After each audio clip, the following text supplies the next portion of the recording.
evolves, much like our understanding of it. From the Big Bang, a singular moment of unimaginable energy in creation, the cosmos has stretched and expanded, giving birth to galaxies, stars, and planets. It is a process that has been ongoing for over 13.8 billion years. And in this vast stretch of time, we find ourselves on a small planet orbiting a modest star, caught in the middle of this grand unfolding. What is remarkable is that we, as humans, are a part of this story. We are the universe's way of knowing itself, born from the very elements forged in the hearts of stars. As Carl Sagan so eloquently put it, we are made of star stuff. Every atom in our bodies was once inside a star, and those stars, in turn, were born from the primordial gas and dust that emerged from the birth of the universe. Galileo once looked through his telescope and marveled at the moons of Jupiter, understanding that they obeyed the same laws of motion as the planets. Today, we marvel at the strange and wondrous forces that shape the universe on scales both large and small. The gravitational waves rippling through spacetime, the bending of light around massive objects, and the mysterious presence of dark matter, all of these phenomena remind us of how little we truly know. And yet, with each new discovery, we grow closer to understanding the fundamental nature of reality. Our journey through the cosmos is both an exploration of the universe and an exploration of ourselves. It is a search for meaning in a universe that, for all its complexity, operates on principles that are, at their core, comprehensible. But even as we celebrate our advances, we must remember the lessons of Galileo. The pursuit of knowledge is not always met with open arms. It challenges established ideas and forces us to rethink what we thought was certain. Galileo's willingness to challenge authority and push the boundaries of human thought reminds us that the search for truth often comes at great personal cost. Yet, despite the challenges, we persist. For the universe is too beautiful, too mysterious, and too awe-inspiring to ignore. The wonder that Galileo felt as he gazed through his telescope is the same wonder that drives astronomers today to look deeper, farther, and with greater clarity than ever before. As we continue to probe the depths of space, we must not forget that our understanding of the universe is still evolving. Like Galileo, we are at the dawn of discovery, peering into the unknown with tools that our ancestors could only dream of. And though we stand on the shoulders of giants, we must also have the courage to question, to explore, and to seek new horizons. The universe is vast, and our place in it is small, but the fact that we can contemplate it at all is a triumph of the human spirit. As Galileo taught us, the cosmos is not beyond our reach, it is within our grasp, waiting to be understood by those with the curiosity and the courage to look beyond the familiar and embrace the unknown. In the end, the universe does not belong to any one of us. It is a shared inheritance, a cosmic playground of endless possibilities. And as we continue our journey of discovery, we do so not just for ourselves, but for all who come after us, those who, like Galileo, will look up at the stars and wonder what secrets they hold. The cosmos, ever silent and unyielding, whispers to those who are willing to listen, those who seek its truths with an open heart and an inquisitive mind. Galileo's groundbreaking observations, made with a modest telescope, were among the first steps humanity took into this grand conversation with the universe. Now, as we venture deeper into the unknown, our tools have grown more sophisticated, but the fundamental questions remain the same. What is our place in this vastness? And what is the nature of the universe that surrounds us? Each star, each planet, each swirling galaxy is a thread in the cosmic tapestry that we are only beginning to understand. Like a symphony, the universe plays out its movements on a scale so grand that it humbles us. But in its very grandeur, we find a profound connection. We are not separate from the universe, we are an intricate part of it. Our atoms, born in the cores of ancient stars, now think, feel, and wonder about their origins. Consider the light from a distant galaxy. It has traveled for millions, perhaps billions of years across the fabric of spacetime to reach our eyes. In that single beam of light, we witness the past, the ancient history of the universe itself. We look back in time, across unimaginable distances, and glimpse a universe in its infancy. Stars forming, galaxies colliding, black holes consuming matter with a force so immense that not even light can escape their grasp. Galileo marveled at the celestial mechanics that govern the heavens, and today we marvel at the complexities that underlie the universe's very structure. We now know that most of the universe is not even visible. Dark matter, unseen and undetectable except through its gravitational effects, forms the scaffold upon which galaxies are built.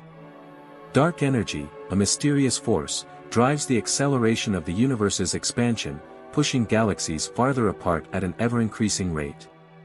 These discoveries challenge the limits of human understanding. But they also open new pathways of thought, reminding us that there is so much more to learn. The universe, it seems, is more strange and wondrous than we could have ever imagined. And it is in this strangeness that we find beauty, an order and harmony that transcends our limited perspective. As we continue to probe the mysteries of the cosmos, we must remember that the universe operates on timescales and distances far beyond our comprehension. Our lives are but brief moments in the grand narrative of existence. The stars we see today will one day burn out, the galaxies will drift apart, and the universe will continue its slow dance toward an uncertain future. Yet in this vast and indifferent cosmos, life emerged, and with it, the capacity to ask questions, to seek meaning. What a gift it is, then, to be able to look up at the stars and wonder. Galileo, with his crude telescope, began this journey for us. And today, we carry forward his legacy, peering deeper into space, mapping out the cosmic landscape, and striving to understand the laws that govern everything from the smallest particles to the largest galactic structures. But even as we search for answers, the universe remains elusive. There are questions that may never be answered, mysteries that may always lie just beyond our reach. Yet, it is in the asking of these questions that we find our true purpose.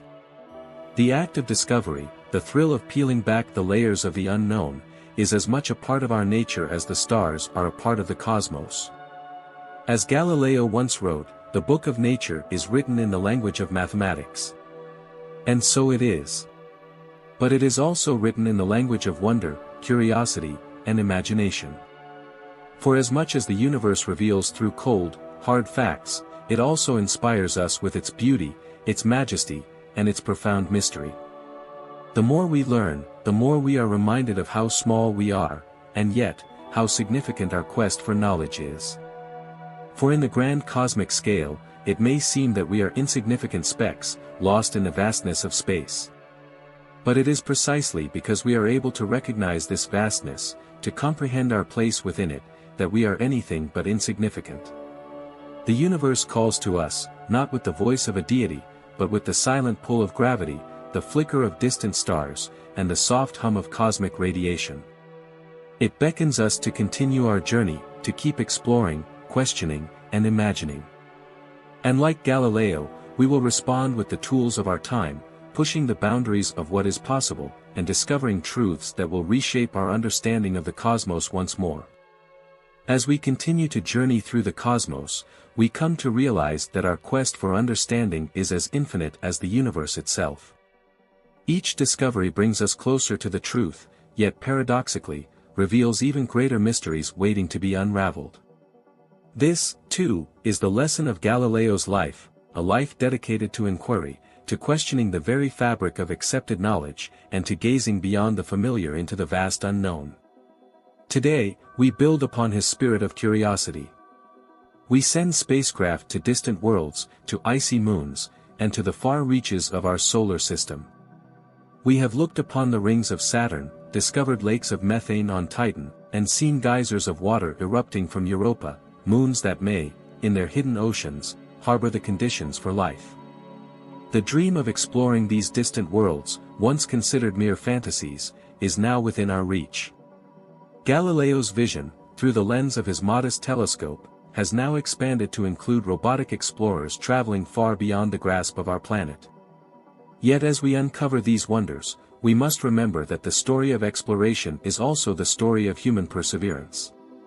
It is the same story that Galileo lived, a tale of facing opposition, of daring to challenge established beliefs, and of pursuing truth, even in the face of adversity. The The universe does not reveal its secrets easily. It demands patience, resilience, and, above all, a relentless commitment to discovery. What Galileo began with his study of the heavens has blossomed into a worldwide endeavor to unlock the mysteries of existence. Telescopes like the James Webb Space Telescope peer into the furthest reaches of the cosmos, capturing the faint light of galaxies formed shortly after the Big Bang. We study these ancient structures not merely to understand the past but to glimpse the origins of everything we see around us, the stars, the planets, and indeed, ourselves. For we are not separate from the universe, we are part of its grand story. As we study the heavens, we are also studying our origins. The elements that make up our bodies, carbon, oxygen, nitrogen, were forged in the cores of ancient stars that lived and died long before the Earth even existed. In their deaths, these stars exploded in supernovae, scattering their enriched material across space, material that would one day form new stars, planets, and eventually, life. This, too, is one of the greatest revelations of modern science: we are made of star stuff. Every atom in our bodies has traveled a long journey through space and time, shaped by the forces of the cosmos. It is a humbling thought, but also a deeply inspiring one. For it means that we are not merely observers of the universe, we are participants in its story. And what a story it is! From the birth of the first stars to the formation of galaxies, from the collision of black holes to the expansion of space itself, the universe is a dynamic, evolving entity. It is constantly in motion, constantly changing, constantly revealing new surprises. And yet, for all its vastness, it is bound by the same physical laws that govern our lives here on Earth. Galileo's discovery that the Earth orbits the Sun was a fundamental step in understanding our place in the cosmos. But today, we know that even our solar system is just one small part of a much larger tapestry. The Milky Way, our home galaxy, is but one of trillions, each containing billions of stars, many with their own planets. And beyond our galaxy lies an ever-expanding universe, a vast ocean of space that stretches far beyond what we can see or even imagine. But even as we push the boundaries of our understanding, we must never lose sight of the wonder that drives us. For as Galileo once marveled at the sight of Jupiter's moons, so too must we continue to marvel at the beauty of the cosmos. The rings of Saturn, the swirling clouds of Jupiter, the spiral arms of distant galaxies, these are not just objects to be studied. They are reminders of the awe-inspiring complexity and beauty of the universe. In the end, the pursuit of knowledge is not just about understanding the mechanics of the cosmos. It is about something deeper, something that connects us to the universe in a way that transcends mere facts and figures. It is about our place in this grand story, our role as explorers, dreamers, and seekers of truth. As Galileo looked through his telescope and glimpsed the heavens, he must have felt a profound sense of connection to the stars above. Today, as we peer even deeper into the universe, we feel that same connection, a bond between the human spirit and the infinite, a desire to understand not only where we come from, but where we are going. The cosmos, in all its vastness, offers us a reminder that despite our smallness, despite the brevity of our existence, we are part of something much larger, something eternal. And it is this sense of connection, of being woven into the very fabric of the universe, that drives us to continue exploring, questioning, and discovering.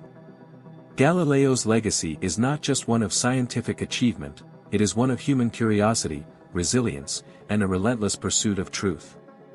And as we move forward into the unknown, we carry with us that same spirit, the spirit of a species that dares to ask, dares to imagine, and dares to explore the infinite. As we continue to explore the vast reaches of space, there is a profound truth that emerges from both Galileo's era and our own: the universe is not merely a collection of objects, but a living, breathing entity, constantly evolving, ever-expanding, and teeming with mysteries yet to be uncovered. Galileo's early observations gave us a glimpse of the cosmos as something alive, dynamic, and beyond our earthbound perceptions. Today, our understanding of the universe has grown, but the sense of awe remains. When we think of the universe, it is easy to get lost in its immensity. Billions of galaxies, each containing billions of stars, stretch out in all directions, extending into the farthest reaches of space and time. The sheer scale of it all can be overwhelming, humbling us with our own smallness. And yet, this very vastness is what makes the universe so compelling. It beckons us to explore, to reach out beyond the boundaries of our home, and to seek understanding in places far beyond our imagination. But the beauty of the cosmos is not just in its scale, it is in its details. Galileo's discovery of Jupiter's moons was one such detail, a tiny yet transformative insight that shattered old beliefs and opened new avenues of thought. In the same way, each new discovery we make today adds another piece to the puzzle of existence. Whether it's the detection of gravitational waves, the mapping of cosmic microwave background radiation, or the identification of exoplanets in distant star systems, each discovery brings us closer to understanding the grand architecture of the universe. And yet, with every answer we find, new questions emerge. What lies beyond the observable universe? What is the true nature of dark matter and dark energy, which make up most of the cosmos yet remain invisible and elusive to our instruments? How do black holes, those enigmatic giants of gravity, warp the very fabric of space and time? These questions are the frontier of modern science, the continuation of Galileo's legacy, a legacy that teaches us to never stop asking, never stop searching, and never stop marveling at the unknown. In many ways, we are like the early astronomers of Galileo's time, peering through new, more advanced telescopes, but still seeing only a fraction of the whole. Our instruments have become more powerful, but the universe has also revealed itself to be far more complex than we ever anticipated. It is not just a matter of stars and planets, it is a cosmic symphony of forces, fields, and particles, all interacting in ways we are only beginning to understand. One of the greatest revelations of modern science is that the universe is not static, it is in constant flux. The galaxies are not fixed in place, they are moving, expanding away from each other, as if space itself were stretching. This discovery, that the universe is expanding, was as revolutionary in its time as Galileo's realization that the Earth revolved around the Sun. And just as Galileo's insights led to a new understanding of our solar system, the discovery of the expanding universe has led to a new understanding of the cosmos as a whole. The realization that the universe had a beginning, a moment of creation known as the Big Bang, was one of the most profound shifts in human thought. Suddenly, the cosmos was not eternal, it had a history, a story that could be told. And just as Galileo's observations of the moon and planets reshaped our view of the heavens, the study of the universe's early moments has reshaped our view of everything we see today. But with this new understanding comes an even deeper mystery. What came before the Big Bang? What caused the universe to spring into existence? These are questions that lie at the very edge of human knowledge, questions that may remain unanswered for centuries to come. And yet, it is precisely these questions that drive us forward, that compel us to keep exploring, keep wondering, keep imagining. Galileo, in his time, faced opposition from those who clung to old ideas. He was ridiculed, persecuted, and even condemned for his belief that the Earth was not the center of the universe. And yet, he persevered. He understood that the pursuit of knowledge, the quest for truth, was more important than the comfort of familiar ideas. Today, we face similar challenges as we confront the mysteries of the cosmos. The unknown is daunting, and the answers we find may challenge everything we think we know. But like Galileo, we must push forward, guided by the belief that understanding the universe is not only possible, but essential. For in understanding the universe, we also come to understand ourselves. The cosmos, with its swirling galaxies and distant stars, is not separate from us, it is a part of us.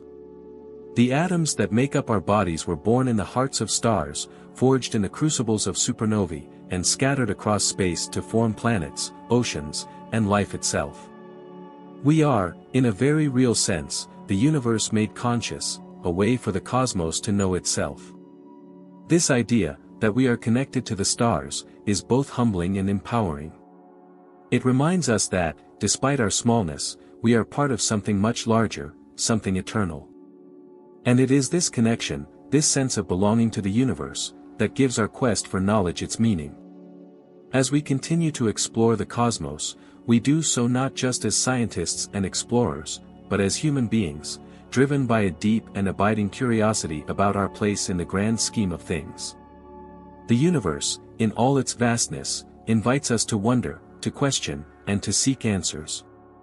It is a journey that began with Galileo, but one that will continue for generations to come. For the universe is not a destination, it is a journey. And as long as there are questions to be asked and mysteries to be explored, we will continue to walk that path, guided by the light of the stars and the spirit of discovery that Galileo embodied so long ago. The journey through the universe, though vast and seemingly endless, is not just a quest for knowledge, but also a journey of the spirit. As Galileo once dared to suggest that our Earth was not the center of the cosmos, so must we dare to imagine our place within this infinite expanse. We are both explorers and participants in the grandest story ever told, a story written in the stars, in the galaxies, and in the very fabric of space-time. Consider, for a moment, the nature of time itself. From our limited perspective, time flows in one direction, like a river that carries us from the past to the future. But the universe does not obey such simple rules. In the depths of space, near the event horizons of black holes, time stretches and warps, distorted by the immense gravitational pull. This warping of time reminds us that the cosmos is far stranger than our everyday experiences suggest, that the universe operates on principles that challenge our very understanding of reality. And yet, despite its strangeness, the universe is also profoundly orderly. The same laws of physics that govern the motion of the planets in our solar system apply to the farthest galaxies, billions of light-years away. The same forces that bind the atoms in our bodies together also dictate the fusion processes in the hearts of stars. This unity of natural laws, this cosmic order, was Galileo's great revelation. He showed us that the heavens were not governed by some divine force separate from the earth, but by the same physical laws that apply to us all. In this discovery lies a profound truth: the universe is knowable. Its mysteries, while vast, can be unraveled through observation, experimentation, and the power of human reason. This belief in the intelligibility of the cosmos has driven human progress for centuries. It led Newton to discover the laws of motion, Einstein to formulate the theory of relativity, and countless scientists to explore the quantum world, the strange and counterintuitive realm where particles exist in superpositions, entangled across vast distances, defying our classical understanding of cause and effect. But even as we unravel these mysteries, we are reminded of how much remains unknown. What is dark matter, the invisible substance that holds galaxies together? What is dark energy, the force driving the acceleration of the universe's expansion?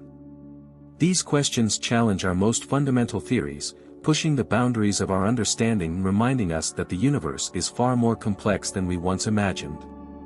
Yet, in the face of these mysteries, we do not despair. For every question answered, we are given the gift of new questions to pursue.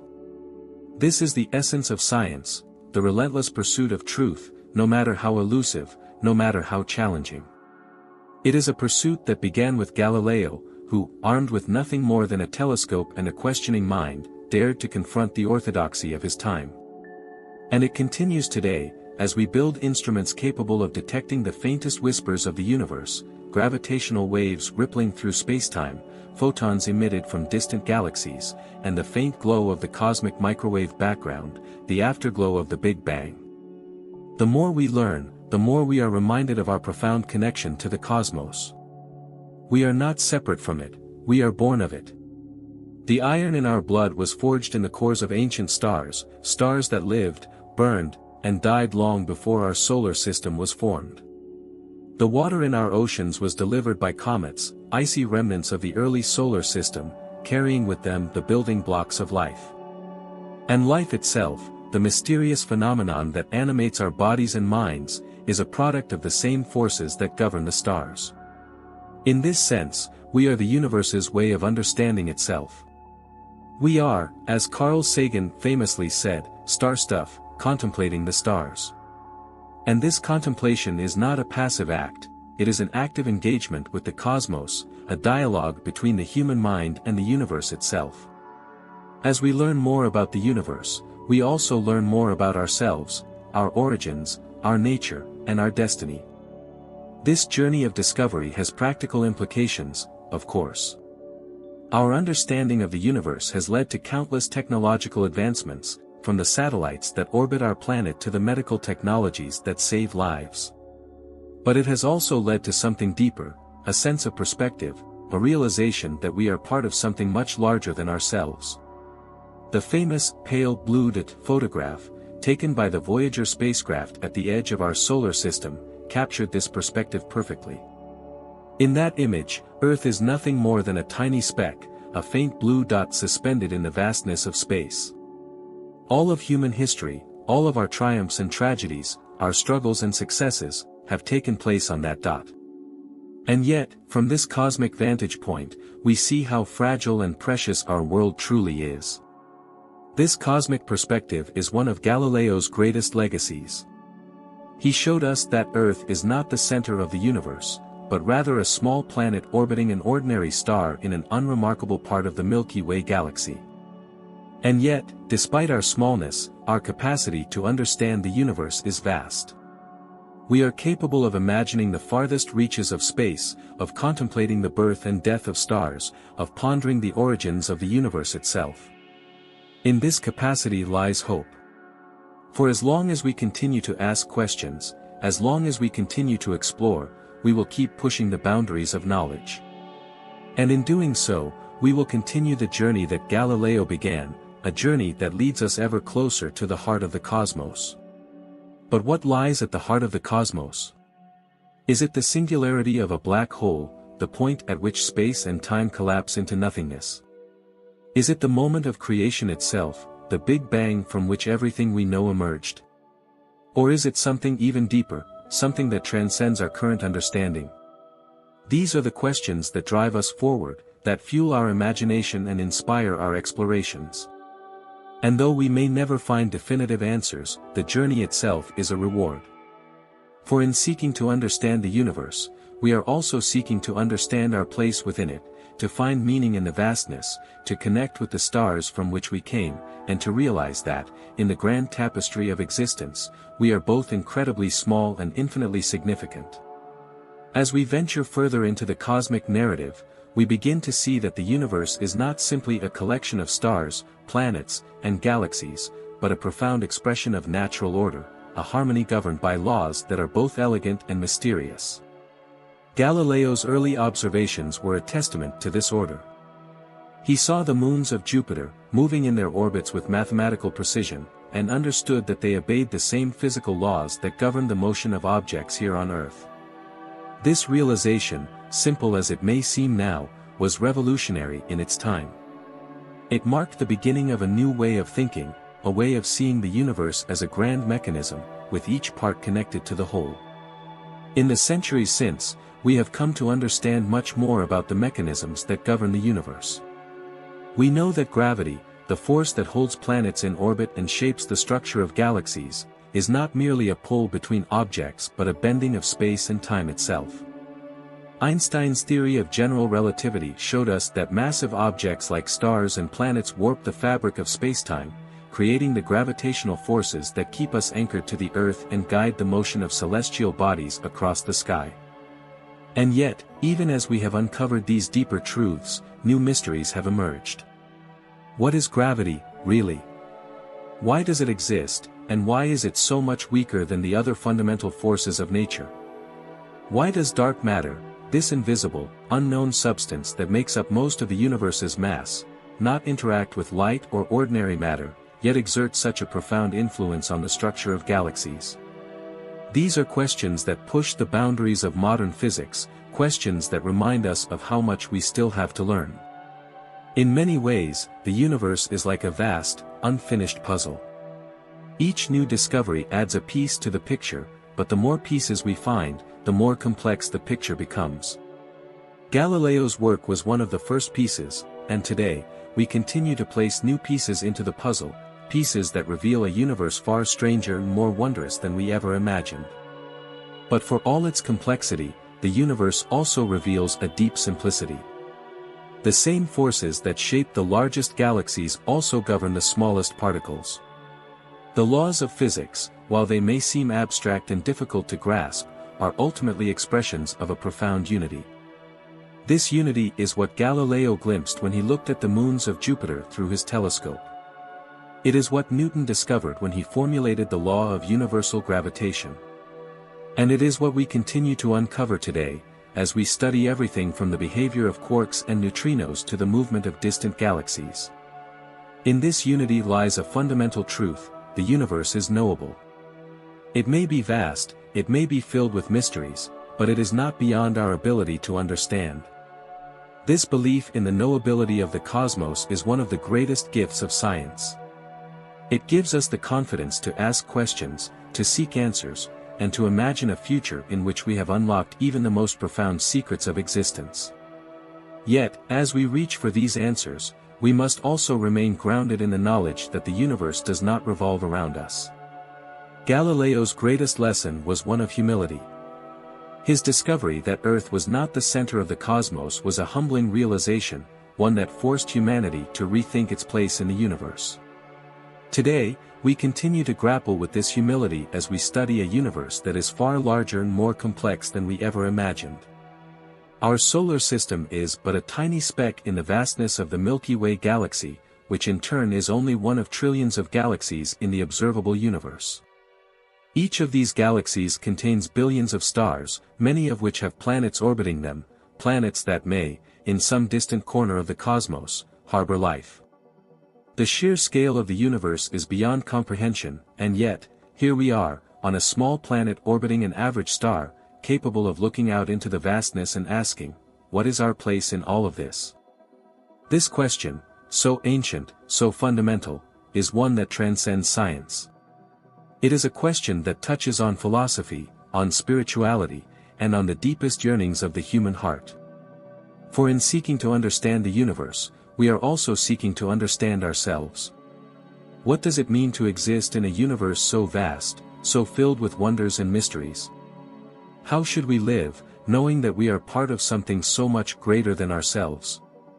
These are the questions that Galileo's discoveries invite us to ask, and they are questions that have only become more urgent as we continue to explore the cosmos. For as we learn more about the universe, we also learn more about our own fragility. We live on a planet that is not immune to the forces of nature. The same cosmic events that shape the universe, supernovae, asteroid impacts, and solar flares, can also shape the fate of our world. And yet, despite this fragility, there is a resilience to life, a tenacity that mirrors the resilience of the universe itself. Life, like the cosmos, evolves, adapts, and persists. It finds a way to survive, even in the most hostile environments. We have seen this resilience in the extremophiles that thrive in the deepest oceans and the most barren deserts. And we have seen it in our own species, in our ability to overcome challenges, to rise above adversity, and to reach for the stars. This resilience is a testament to the power of the human spirit, a spirit that Galileo embodied when he defied the dogmas of his time and dared to look at the world with fresh eyes. Today, we carry that same spirit forward as we explore the frontiers of space, as we build spacecraft to visit distant planets and telescopes to peer into the farthest reaches of the cosmos. But as we look outward, we must also look inward. For the universe, vast and magnificent as it is, also reflects something deep within us. The same forces that shaped the stars also shaped our minds, our consciousness, our capacity to wonder and to dream. In this sense, the universe is not just a place we observe, it is a mirror that reflects our own nature. And what does it reflect? It reflects our curiosity, our longing for meaning, our desire to understand. It reflects our capacity for imagination and creativity, for building models of the cosmos in our minds and testing them against reality. It reflects our love of beauty, for there is no denying the aesthetic wonder of the universe, whether it be the elegant spiral of a galaxy, the delicate glow of a nebula, or the intricate patterns of planetary orbits. But above all, the universe reflects our capacity for hope. For in every discovery, in every new understanding of the cosmos, there is a spark of hope, a hope that we are capable of understanding the grandest mysteries, a hope that our journey through the stars is just beginning, and a hope that, in the end, we will find not only knowledge but wisdom. This, then, is the ultimate gift of the universe. It invites us to seek, to explore, to question, and to grow. It reminds us that we are part of something much larger than ourselves, something eternal and ever-changing. And as long as we continue to look to the stars with the same wonder that Galileo felt when he first turned his telescope to the heavens, we will continue to find meaning, purpose, and inspiration in the cosmic dance of existence. As we continue to contemplate the universe and our place within it, we find that this journey through the cosmos is not only a quest for knowledge but a profoundly human endeavor. The vastness of the universe, its intricate beauty, and its unrelenting mysteries call to something deep within us. There is an inherent drive in the human spirit to explore, to seek understanding, and to make sense of the unknown. Galileo's telescope was more than just an instrument of discovery, it was a symbol of that human desire to push beyond the boundaries of the familiar, to peer into the unknown and to discover new worlds. Today, our telescopes are far more powerful, our spacecraft travel farther, and our instruments measure phenomena that Galileo could never have imagined. And yet, the fundamental questions remain the same. What is the nature of the universe? How did it begin? And where is it headed? These are not merely scientific questions, they are deeply philosophical, even existential. For as we look outward, we are inevitably led to reflect on our own origins and our own destiny. The universe began in a moment of unimaginable energy and expansion, the Big Bang, and has been evolving ever since. Galaxies formed, stars were born, planets coalesced, and on at least one of those planets, life emerged. This process, this cosmic evolution, has been unfolding for over 13.8 billion years. And yet, for all our knowledge, we are still in the early stages of understanding how this incredible story came to be. The Big Bang was not just the beginning of matter and energy, it was the beginning of time and space itself. Before that moment, there was no before in the sense that we understand time. This idea, so counterintuitive, forces us to rethink our notions of causality and existence. How could something come from nothing? What caused the universe to spring into being? These questions touch on the limits of human understanding, and they remind us of the profound mystery at the heart of the cosmos. And yet, for all its mystery, the universe is also surprisingly predictable. The laws of physics, once thought to apply only to Earth, govern the entire cosmos. Gravity, electromagnetism, and the nuclear forces operate with stunning consistency across the vast distances of space and time. These laws have allowed us to build models of the universe that explain not only its past but its future. But here, too, we find a paradox. The universe is expanding, and not just at a steady pace, but at an accelerating rate. This discovery, made in the late 20th century, shocked the scientific community. Some unknown force, what we now call dark energy, is pushing galaxies apart, driving the expansion of the cosmos faster and faster. If this continues, the universe will become a cold, dark, and empty place. Galaxies will drift beyond each other's reach, stars will burn out, and even the atoms that make up matter may one day decay into nothingness. This potential fate of the universe, often called the Big Freeze, is a sobering thought. It reminds us that the universe, for all its grandeur, is not eternal. Like all things, it had a beginning, and it will have an end. And yet, this realization does not diminish the beauty or the significance of our existence. If anything, it makes our brief moment in the cosmic timeline all the more precious. For in this vast, ancient universe, we are among the few creatures capable of contemplating it. We are the product of billions of years of cosmic evolution, and we have been given the gift of consciousness, the ability to reflect on the universe and on our own existence.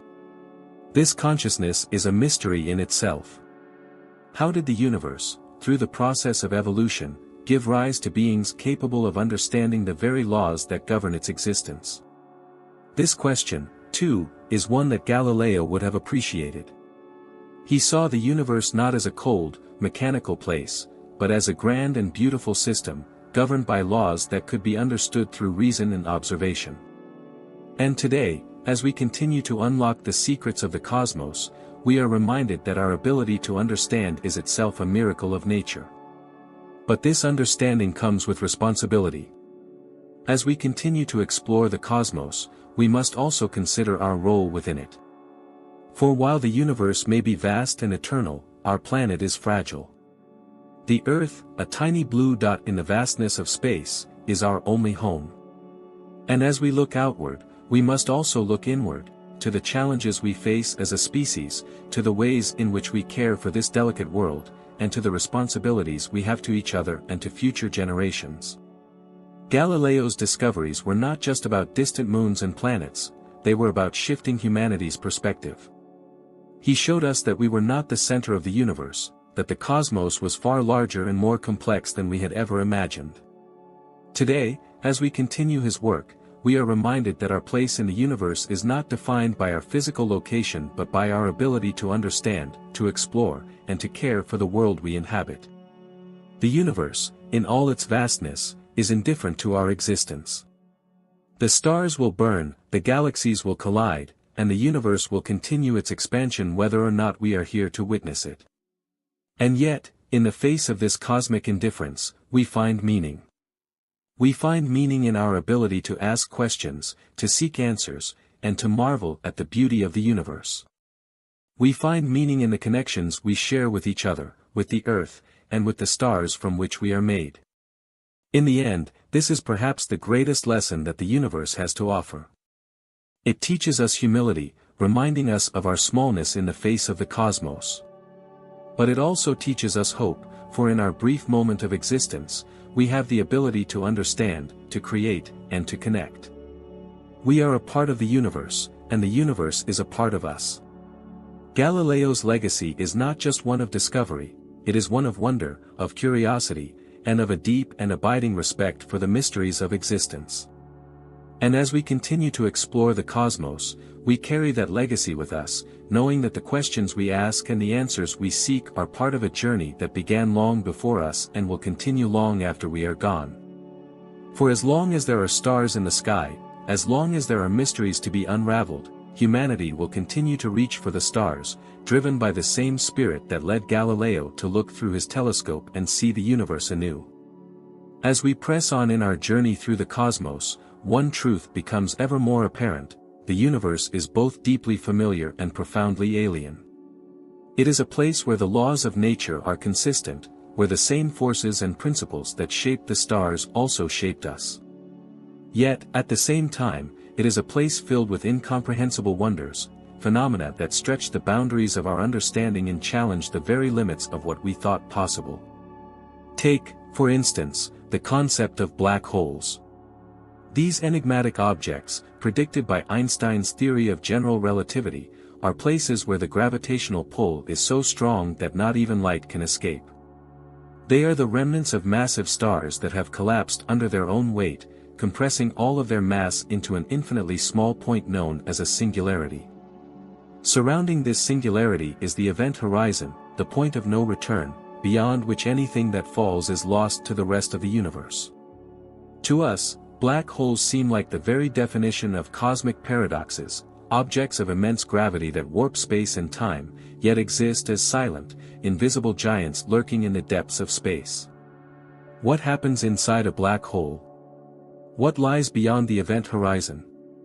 These are questions that tantalize physicists and philosophers alike, for they touch on the deepest mysteries of space, time, and reality itself. And yet, despite their strangeness, black holes are not anomalies. They are a natural part of the cosmic cycle. Just as stars are born and live out their lives, so too do they die, and in the most extreme cases, they collapse into black holes. These objects, once thought to be rare and exotic, are now understood to be common features of the universe. In fact, at the center of most galaxies, including our own Milky Way, lies a supermassive black hole, a monstrous object millions or even billions of times more massive than our Sun, around which the entire galaxy orbits.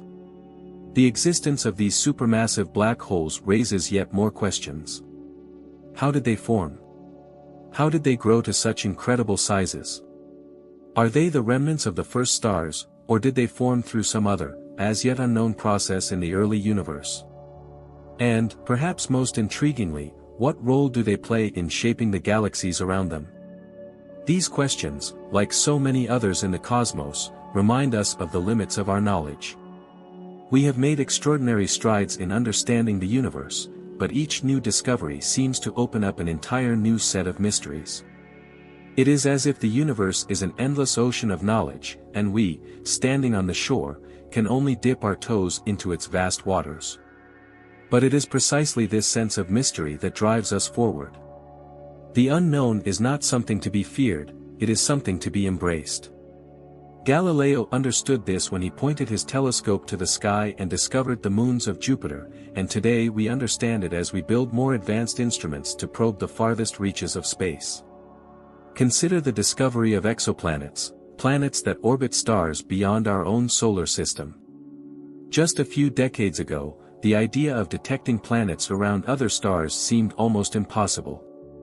But today, we know of thousands of exoplanets, many of which are located in the so-called habitable zones of their stars, where conditions might be right for liquid water, and, perhaps, for life. This discovery has fundamentally changed the way we view our place in the universe. No longer are we the sole planetary system in the cosmos. Instead, we are part of a vast galactic community, with each star potentially hosting its own planets, its own worlds. Some of these worlds may be rocky like Earth, with oceans, mountains, and atmospheres. Others may be gas giants like Jupiter, or icy moons like Europa and Enceladus, hiding oceans beneath their frozen surfaces. The possibility of life on these distant worlds is one of the most exciting questions in all of science. Are we alone in the universe, or is life a common phenomenon, scattered across the stars like grains of sand on a beach?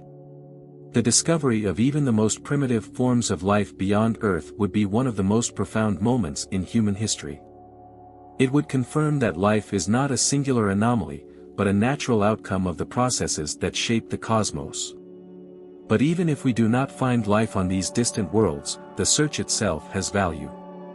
It reminds us of the fragility of life on Earth, of the delicate balance that makes our planet habitable. As we explore the universe, we are also learning about the conditions that make life possible, and in doing so, we come to appreciate our own world in a deeper and more profound way.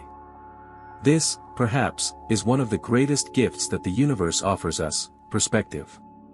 From our vantage point on Earth, it is easy to become consumed by the details of our daily lives, by the struggles and concerns that fill our minds. But when we look up at the stars, when we contemplate the immensity of the cosmos, we are reminded of the bigger picture. We are reminded that we are part of something far larger than ourselves, something ancient and magnificent, something that has been unfolding for billions of years and will continue to unfold long after we are gone. In this perspective, we find both humility and hope. Humility, because we see how small we are in the grand scheme of things. Our entire history as a species is but a fleeting moment in the cosmic timeline. And yet, in that moment, we have achieved so much. We have built civilizations, explored our world, and now, we are reaching out to the stars. And in that reaching, we find hope. For despite the vastness of the universe, despite the overwhelming odds, we have the ability to understand. We can unravel the mysteries of the cosmos, one by one, through observation, experimentation, and reason. We can peer into the heart of a distant galaxy, witness the birth of a star, or listen to the echoes of the Big Bang, all from our tiny corner of the universe. This capacity to understand, to ask questions and seek answers, is what makes us unique. It is what drives us to explore, to create, and to imagine. And as long as we continue to ask those questions, as long as we continue to look up at the stars and wonder, we will remain connected to the grand, unfolding story of the universe. Galileo once said, "I do not feel obliged to believe that the same God who has endowed us with sense, reason, and intellect has intended us to forego their use. This sentiment echoes through the centuries, reminder that the universe is not something to be passively accepted, but something to be actively explored, understood, and appreciated. And so, as we continue our journey through the cosmos, let us carry with us the same sense of wonder, curiosity, and determination that Galileo embodied. Let us look to the stars, not just as distant points of light, but as gateways to understanding the nature of reality, the origins of existence, and the future of our species. For in the end, the universe is not just a place we live in, it is a place we are called to explore, to understand, and to cherish. As we press further into the mysteries of the cosmos, we begin to realize that our journey through the universe is as much about discovery as it is about reflection. The stars, the galaxies, the black holes, and the planets we study are not just distant objects, they are mirrors, reflecting back to us the deepest questions we have about our existence. What does it mean to be a part of this universe? How does our presence here fit into the grand cosmic narrative? At the heart of this reflection is the idea of time. Time, as we understand it on Earth, flows in a linear fashion, from the past to the present to the future. We measure it in hours, days, years, and lifetimes. But the universe, in its vastness, experiences time on a scale that stretches far beyond human comprehension. The birth of a star, the life cycle of a galaxy, the expansion of space itself, these processes unfold over billions of years, far longer than the entire span of human civilization. And yet, for all the immensity of cosmic time, our brief moment in it has meaning. This concept of cosmic time brings us to one of the most fascinating aspects of the universe, the life cycle of stars. Stars are the engines of the cosmos, forging the elements that make up everything we see, including ourselves. They are born in vast clouds of gas and dust, where gravity pulls material together until nuclear fusion ignites in their cores. For millions, or even billions of years, these stars burn brightly, fusing hydrogen into helium, releasing energy, and illuminating the cosmos. But stars, like all things in the universe, are not eternal. Eventually, they run out of fuel, and when that happens, their fates are determined by their size. Smaller stars, like our Sun, will swell into red giants, shedding their outer layers before collapsing into a white dwarf, a dense, slowly cooling remnant. Larger stars, however, end their lives in far more dramatic fashion. They explode in supernovae, massive stellar explosions that release more energy in a few seconds than our Sun will emit in its entire lifetime.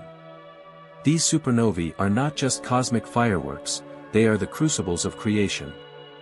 In the intense heat and pressure of these explosions, elements heavier than iron are forged, gold, silver, uranium, all of the precious metals that we find on Earth and beyond. When the explosion subsides, the remnants of the star are scattered across space, where they eventually mix with clouds of gas and dust, seeding the next generation of stars and planets. This cycle of birth, death, and rebirth is what drives the evolution of the cosmos. And we are, quite literally, a part of that cycle. The elements that make up our bodies, carbon, oxygen, iron, were forged in the hearts of stars that lived and died billions of years ago. We are the children of the stars, formed from the ashes of ancient supernovae, shaped by the same forces that govern the universe. This realization brings with it a profound sense of connection.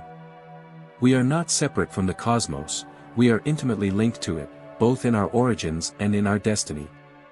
As we look to the future, we must ask, what is the fate of the universe itself? Will it continue expanding forever, growing colder and darker as the stars burn out and galaxies drift apart? Or will it one day reverse course, collapsing back in on itself in a big crunch? Modern cosmology suggests that the universe's expansion is accelerating, driven by the mysterious force known as dark energy. If this continues, the universe may face a big freeze, in which all energy is spread so thin that no new stars can form, and the cosmos becomes a cold, dark, and lifeless void. But there is also the possibility of renewal. Some theories suggest that the universe could undergo cycles of expansion and contraction, with each new Big Bang giving rise to a new universe, perhaps with different physical laws and conditions. This idea, known as the cyclic model, challenges our conventional understanding of time, suggesting that the universe has no true beginning or end, but instead exists in an eternal loop of creation and destruction.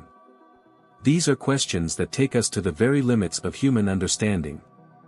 They remind us of how small we are in the face of the cosmos, but they also remind us of how remarkable it is that we can ask such questions at all. We are beings capable of contemplating the universe on a grand scale, capable of imagining its beginnings and its end, capable of pondering the nature of time, space, and existence itself. And this capacity for reflection is perhaps the most extraordinary thing about us. The universe may be vast, and its timescales may dwarf our own, but in our minds, we are able to bridge those distances. Through science, we have built a framework of understanding that allows us to grasp phenomena far beyond our everyday experience: black holes, supernovae, dark matter, and the expansion of space. But science alone does not capture the full depth of our relationship with the cosmos. There is also a sense of wonder, of awe, and of reverence. This sense of wonder is what drives us to explore, to question, and to seek understanding. It is what led Galileo to turn his telescope to the heavens and what drives modern astronomers to build ever more powerful observatories. It is what fuels the dreams of sending humans to other planets, of building spacecraft that can travel to distant stars, of one day finding evidence of life beyond Earth. But as we look outward, we must also remember to look inward. The universe has given us the gift of consciousness, the ability to reflect on our own existence, to ponder our place in the grand cosmic story. And with that gift comes responsibility. We are stewards of a small, fragile planet, one that has nurtured life in a universe where life, as far as we know, is exceedingly rare. The exploration of the cosmos is not just about finding new worlds, it is about learning how to care for the one we have. In this way, the universe teaches us humility. It shows us that we are but one part of a much larger whole, a single species on a single planet in a vast and ancient cosmos. But it also teaches us hope, for in the face of the unknown, we have the power to seek understanding, to make choices, and to shape our future. As we move forward into the 21st century and beyond, we stand on the threshold of new discoveries, new challenges, and new opportunities. The universe, in all its complexity and beauty, beckons us to continue our journey of exploration. It invites us to push the boundaries of knowledge, to embrace the mysteries that lie ahead, and to carry forward the legacy of those who came before us, people like Galileo, who dared to look beyond the familiar and discover something new. For in the end, the universe is not just a place we live in, it is a part of who we are. And as long as we continue to explore, to question, and to wonder, we will remain connected to that grand cosmic story, a story that began with the birth of the stars and continues with us, here and now, reaching for the light of distant galaxies and the secrets they hold. As we delve further into the cosmic reflection, we find ourselves confronted with the most profound of all questions, the question of life itself. What does it mean to be alive in a universe that appears indifferent to our existence? In a cosmos so vast, where stars are born and die in endless cycles, where galaxies drift through space like islands in a dark sea, how is it that life arose on a small, rocky planet orbiting an ordinary star? And more tantalizingly, is life something that exists only here, or is it a common phenomenon, scattered like seeds across the stars? The search for life beyond Earth is not just about answering these questions, it is about understanding our own place in the universe. We know that life, in all its forms, is the product of natural processes. The elements that make up our bodies, carbon, hydrogen, oxygen, and nitrogen, are abundant in the cosmos. They were forged in the hearts of stars and spread throughout the universe by supernovae, carried on the winds of interstellar space to form new stars and planets. Life, it seems, is made of the same stuff as the universe itself. But how did these elements come together to form something as complex and as wondrous as life? Here, on Earth, life began more than 3.5 billion years ago, in the oceans of a young planet. Simple, single-celled organisms emerged from the primordial soup, fueled by the energy of the sun and the chemistry of the earth. Over eons, these organisms evolved, becoming more complex, more diverse, and more capable of adapting to the changing conditions of their environment. Life spread across the planet, filling every niche, from the depths of the oceans to the heights of the atmosphere. Yet, for all we know about the origins of life on Earth, the question remains, could life exist elsewhere in the universe? We have discovered thousands of exoplanets, planets that orbit stars beyond our solar system, many of which reside in the habitable zone, where conditions might be right for liquid water to exist. Some of these planets are rocky, like Earth, and some may even have atmospheres capable of supporting life. But so far, we have found no definitive evidence of life beyond our own world. The search for extraterrestrial life is one of the great scientific quests of our time. It drives missions to Mars, where robotic explorers are scouring the surface for signs of past life, perhaps hidden beneath the red planet's dusty surface.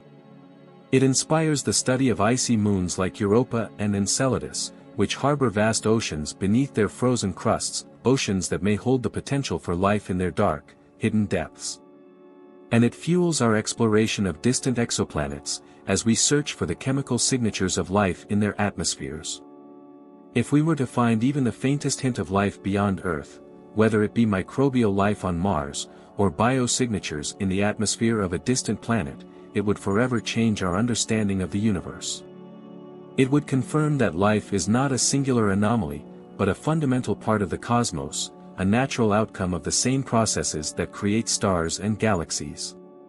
But even if we never find life beyond Earth, the search itself has profound implications. It forces us to reflect on the uniqueness of our planet, on the delicate balance of conditions that make life possible, and on the responsibility we have to protect and preserve this fragile world. Earth, as far as we know, is the only place in the universe where life exists, and that makes it immeasurably precious. This realization brings us back to a central theme of our cosmic journey, perspective. The universe, with all its wonders and mysteries, offers us a vantage point from which to see ourselves more clearly. When we look out into the cosmos, when we study the light of distant galaxies or trace the paths of exoplanets, we are reminded of the sheer improbability of our existence. We are reminded that life, as we know it, is the result of billions of years of cosmic evolution, a process that began with the birth of stars and the formation of planets, and culminated in the emergence of beings capable of contemplating the universe itself. And yet, for all the grandeur of this perspective, we must also remember that our place in the universe is not guaranteed. The same forces that shape the Earth also threaten it. Asteroid impacts, solar flares, and even the long-term cooling of the sun are natural events that could one day render our planet uninhabitable. Climate change, driven by human activity, is a more immediate and pressing concern, reminding us that our actions have consequences, not just for ourselves, but for the entire biosphere. In this context, the search for life beyond Earth takes on a new significance. It is not just a scientific endeavor, it is also a reflection of our desire to understand the fragility of life and to seek out other places where it might exist. It is a reminder that we are part of a larger cosmic story, one that is still unfolding. This cosmic story brings us to another fundamental question: what is the future of life in the universe? Will humanity continue to explore the stars, perhaps one day settling on other planets and moons? Will we develop the technologies needed to travel beyond our solar system, to visit distant worlds, and perhaps even to communicate with intelligent civilizations beyond our own? The possibility of extraterrestrial intelligence is one of the most tantalizing ideas in all of science. If life is common in the universe, then it seems reasonable to assume that, somewhere out there, intelligent life may have arisen. And yet, despite decades of searching, we have found no evidence of such civilizations. This is the famous Fermi paradox: if the universe is so vast and so old, why have we not yet encountered signs of intelligent life? There are many possible explanations for this paradox. Perhaps intelligent civilizations are rare, and we are one of the first to emerge. Or perhaps such civilizations are common, but they are too far away for us to detect. Some have even suggested that advanced civilizations may intentionally avoid contact with us, or that they exist in forms that we cannot recognize or understand. Whatever the answer, the question of extraterrestrial intelligence forces us to reflect on the nature of intelligence itself. What does it mean to be a conscious being in a universe that is, for the most part, silent and indifferent? How do we, as intelligent creatures, relate to the cosmos? And what responsibilities come with the gift of consciousness? These are questions that go beyond science. They touch on philosophy, ethics, and even spirituality.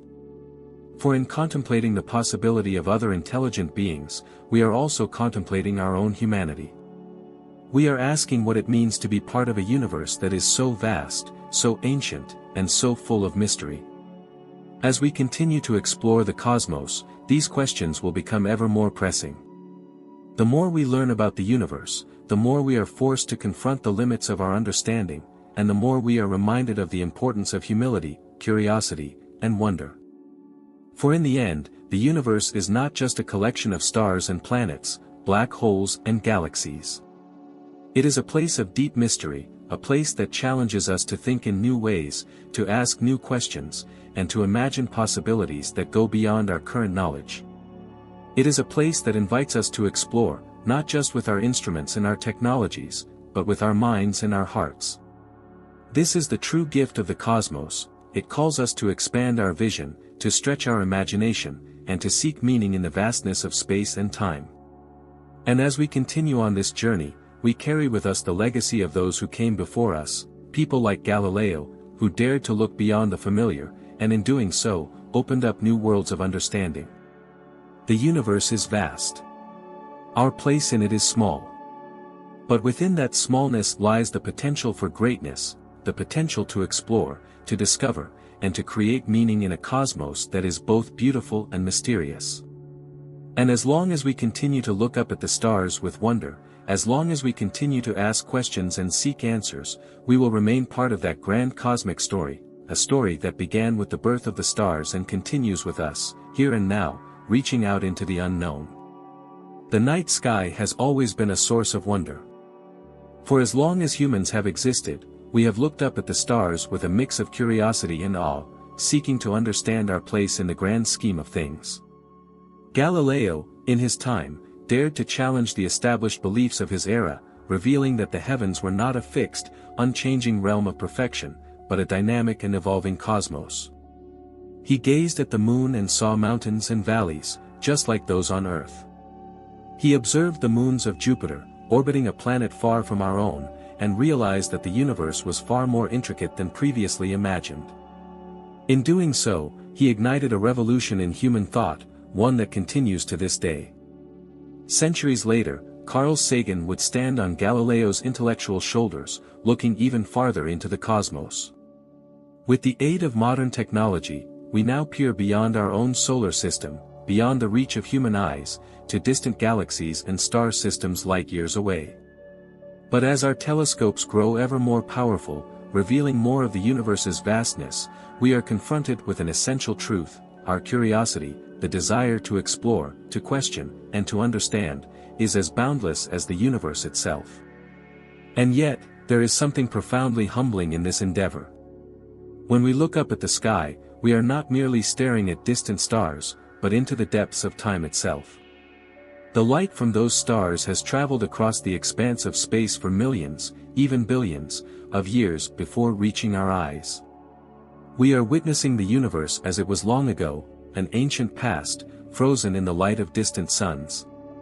Each point of light tells a story of creation, of immense forces shaping and reshaping the fabric of space and time, and of the ongoing evolution of the cosmos. The universe, as Galileo saw through his telescope, was not what we once believed it to be. And even today, we are continually reminded of how little we truly know. For every discovery we make, there are new questions that arise, new mysteries that beckon us to look deeper, to search for answers that are just beyond our grasp. This is the beauty of science. It is an ever-evolving journey, one that never reaches a final destination, but continuously expands the horizon of our knowledge. In Galileo's time, it was the discovery that the Earth was not the center of the universe, but merely one planet among many, orbiting a star like countless others. Today, we know that our Sun is one of hundreds of billions of stars in the Milky Way galaxy, which is itself just one of trillions of galaxies spread across the cosmos. The scale of this is difficult to fathom. We are small, infinitesimally small, when compared to the grand sweep of the universe. But in that smallness, we find a profound connection to the stars. We are made of the same elements that make up the stars: carbon, nitrogen, oxygen, and iron, created in the nuclear furnaces of ancient suns that exploded in supernovae, scattering their enriched materials across space, forming new generations of stars and planets. We are, as Carl Sagan famously said, star stuff contemplating the stars. But what does this mean for us? Why does it matter that we are composed of elements forged in the hearts of stars, or that the universe is so vast and ancient? Galileo would tell us that it matters because it challenges our understanding of our place in the cosmos. It forces us to look beyond ourselves, to realize that we are part of something much larger, much more ancient, and much more profound than we ever imagined. This realization, though humbling, also brings with it a sense of empowerment. For while we may be small, we are also capable of great things. We are capable of unraveling the mysteries of the universe, of understanding the forces that shape the stars and galaxies, and even of contemplating our origins. The same curiosity that drove Galileo to point his telescope at the night sky drives us today to send spacecraft to distant planets, to search for signs of life beyond Earth, and to peer into the depths of the cosmos in search of answers to the most fundamental questions: where did we come from? What is our place in the universe? And are we alone? These questions have captivated humanity for as long as we have been able to look up at the sky. And now, for the first time in history, we have the tools to begin answering them. We have discovered planets orbiting distant stars, some of which may harbor conditions suitable for life. We have sent probes to the outer reaches of our solar system, and we have peered back in time to the very beginning of the universe, to the moment when everything we know came into being. But the more we discover, the more we are reminded of how much remains unknown. Dark matter and dark energy, which make up the vast majority of the universe, remain some of the greatest mysteries of modern science. We cannot see them, yet we know they are there, shaping the structure and evolution of the cosmos in ways we are only beginning to understand. Black holes, those enigmatic objects where the fabric of space and time collapse, challenge our understanding of physics, revealing the limitations of our knowledge while offering tantalizing clues about the nature of reality itself. And then there is the question of life. Is life something unique to Earth, or is it a common phenomenon, scattered across the stars? If we were to find even the smallest trace of life beyond our planet, whether it be microbial life on Mars, or the faintest hint of an oxygen-rich atmosphere on a distant exoplanet, it would fundamentally change our understanding of the universe. It would confirm that life is not an anomaly, but a natural consequence of the processes that shape the cosmos. And if life exists elsewhere, then we must ask, are we part of a larger cosmic community, one in which intelligent beings like ourselves have also evolved, looked up at the stars, and wondered about their place in the universe? These are questions that Galileo would have appreciated, for they challenge our assumptions and force us to expand our view of the world, and of the universe. They remind us that the pursuit of knowledge is not just about answers, but about the journey itself. It is about asking questions, seeking understanding, and embracing the unknown. The universe, in all its vastness, is not a cold, empty place. It is alive with possibilities. It is a place of immense beauty, where galaxies collide, stars are born, and planets dance in the light of distant suns. It is a place where the laws of nature operate with stunning precision, and where, on at least one small planet, life emerged, evolved, and began to explore its surroundings. As we continue our journey through the cosmos, let us remember the lessons of Galileo and Sagan. Let us remain curious, let us continue to explore, and let us never lose sight of the wonder that comes from looking up at the night sky and asking, what is out there? For in the end, the universe is not just a place we observe, it is a place we are part of. And as long as we continue to ask questions, as long as we continue to seek understanding, we will remain connected to the stars, to the cosmos, and to the grand, unfolding story of existence itself. As we continue to explore the cosmos, we are drawn into an ever-deepening understanding of the intricate web that connects us to the universe. Galileo's early observations were a revelation to humanity, showing that the cosmos was not just a distant backdrop, but a dynamic, ever-changing landscape that operates according to the same laws that govern life here on Earth. Today, our understanding has expanded, yet the fundamental questions remain the same. What is our place in this vast universe? What role do we, as conscious beings, play in the grand unfolding of the cosmos? When Galileo turned his telescope toward the skies, he did so with a spirit of curiosity and defiance, challenging the prevailing beliefs of his time.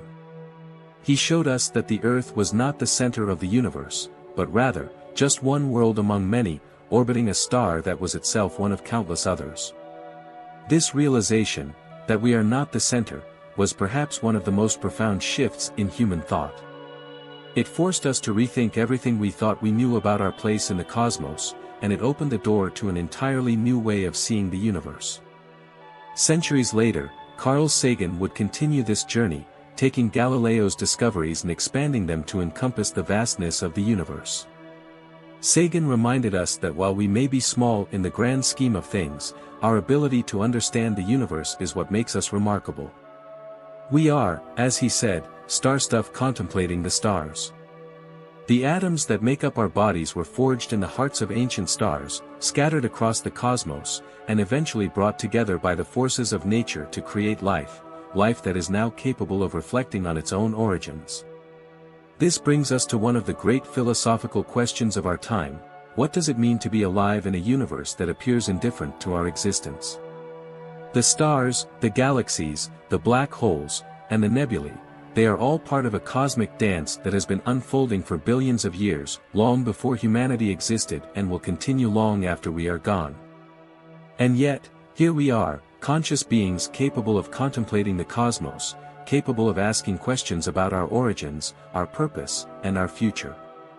This ability to ask questions, to seek answers, is at the very heart of what makes us human. It is what drove Galileo to challenge the orthodoxy of his time, and it is what drives scientists today to explore the farthest reaches of space.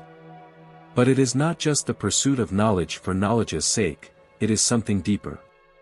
It is the search for meaning in a universe that, for all its beauty and majesty, often seems indifferent to our existence. Consider, for a moment, the light from a distant galaxy. That light has traveled across the vastness of space for millions, even billions, of years before reaching our eyes. In that moment, we are not just seeing a distant object, we are witnessing the past. We are seeing the universe as it was long ago, frozen in time, before humanity ever existed. And yet, in that light, we find a connection to the cosmos. We realize that the atoms in our bodies were once part of that same cosmic journey, traveling across the universe, shaped by the same forces that govern the stars. This realization, that we are made of the same stuff as the stars, fundamentally changes our perspective on life. We are not separate from the universe, we are a part of it. The universe is not something out there, distant and remote, it is in us. It is in every atom, every molecule, every heartbeat. And this connection to the cosmos gives us a sense of belonging, a sense of being woven into the very fabric of existence. But with this realization comes a responsibility. We are stewards of a small, fragile planet, one that, as far as we know, is unique in its ability to support life. The Earth is our home, a pale blue dot in the vastness of space, and it is our responsibility to care for it. As Galileo's discoveries reminded us, we are not the center of the universe, but we are the center of our world. And it is up to us to ensure that this world remains habitable, not just for ourselves, but for future generations, and for the countless other species that share this planet with us. Carl Sagan often spoke of the cosmic perspective, a way of seeing the world that places our existence in the context of the universe as a whole. This perspective, he argued, is essential for understanding our place in the cosmos and for making wise decisions about the future. It reminds us that our actions have consequences, not just for ourselves, but for the planet and for the universe. The cosmic perspective also invites us to embrace the unknown. For as much as we have learned about the universe, there is still so much that we do not understand. Dark matter and dark energy, which make up the majority of the universe, remain some of the greatest mysteries of modern science. We cannot see them, we cannot touch them, and yet we know they are there, shaping the structure of the cosmos in ways that we are only beginning to grasp. Black holes, those strange objects where space and time collapse, challenge our understanding of the very nature of reality. And the question of whether we are alone in the universe remains one of the most profound and tantalizing mysteries of all. Galileo would have relished these mysteries, for they remind us that the pursuit of knowledge is never-ending. Every discovery we make opens up new questions, new possibilities, new horizons to explore. This is the essence of science. It is not about having all the answers, but about continually seeking to expand our understanding of the world and the universe. It is about embracing uncertainty, about being willing to challenge our assumptions and to venture into the unknown. And yet, for all the unknowns, there is something deeply reassuring about the cosmos. The universe operates according to laws that are consistent, laws that we can understand and predict. The same forces that govern the motion of planets also govern the behavior of atoms. The same processes that created the stars also created us. In this sense, the universe is not chaotic, but ordered, a place where life can emerge, evolve, and flourish. As we look to the future, we must continue to nurture the spirit of curiosity and exploration that Galileo embodied. We must continue to ask questions, to seek answers, and to push the boundaries of our knowledge. For in doing so, we not only expand our understanding of the universe, we expand our understanding of ourselves. The stars, the planets, the galaxies, they are not just distant objects to be studied. They are part of the same cosmic web that connects us all. And as long as we continue to look up at the night sky with wonder, as long as we continue to explore the universe with curiosity and humility, we will remain part of that grand cosmic journey, a journey that began long before us and will continue long after we are gone. For in the end, the universe is not just a place we observe, it is a place we belong. And as we reach out into the unknown, guided by the light of distant stars and the spirit of discovery, we are reminded that we are not just observers of the cosmos, we are participants in its story. As we continue this journey, we are reminded that the cosmos does not simply unfold around us, it unfolds within us. Galileo, through his lens, showed us that the heavens are not perfect and immutable, but dynamic and full of surprises. The moon, with its craters and mountains, revealed itself to be a world unto itself, much like our own. Jupiter's moons, once invisible to the naked eye, danced in their orbits, proving that celestial bodies could revolve around something other than the Earth. These discoveries were more than scientific breakthroughs, they were a call to humanity to rethink our relationship with the universe. Centuries later, Carl Sagan would take that call to a new level, challenging us to see ourselves not as separate from the cosmos, but as integral parts of it. We are a way for the cosmos to know itself, Sagan often said. This idea, that the universe, through the process of evolution, has become aware of itself through us, places us in an extraordinary position. We are not merely observers of the cosmos, we are its consciousness, its storytellers, its explorers.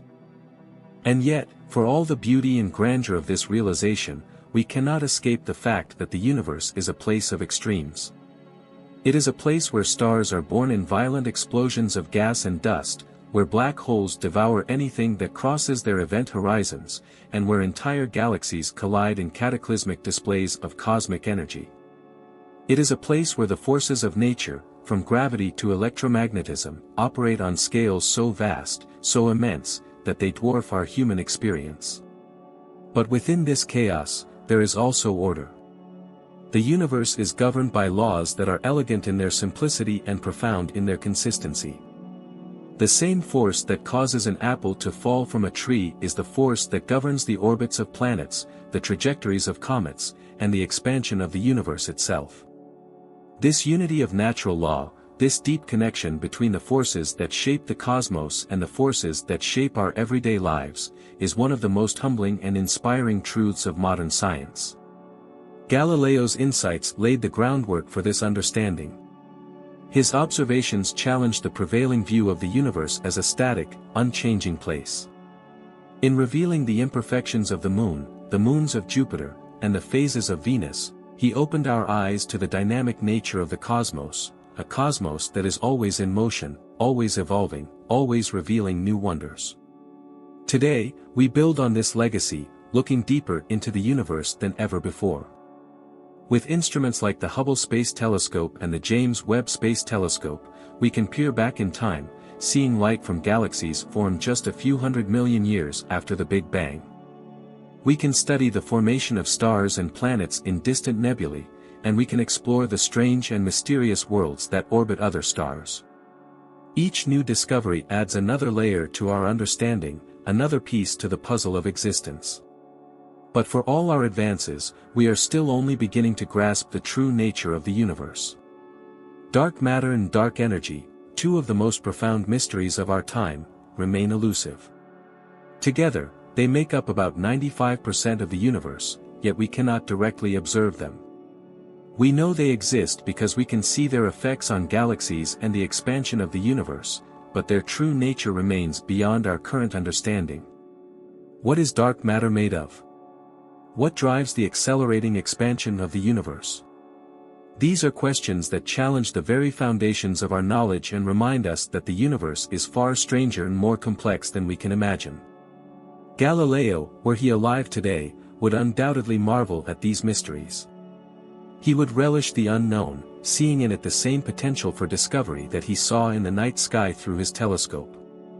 And Sagan, too, would remind us that the search for answers to these cosmic questions is not just a scientific endeavor, it is a deeply human one. For in seeking to understand the universe, we are also seeking to understand ourselves. Consider the search for life beyond Earth.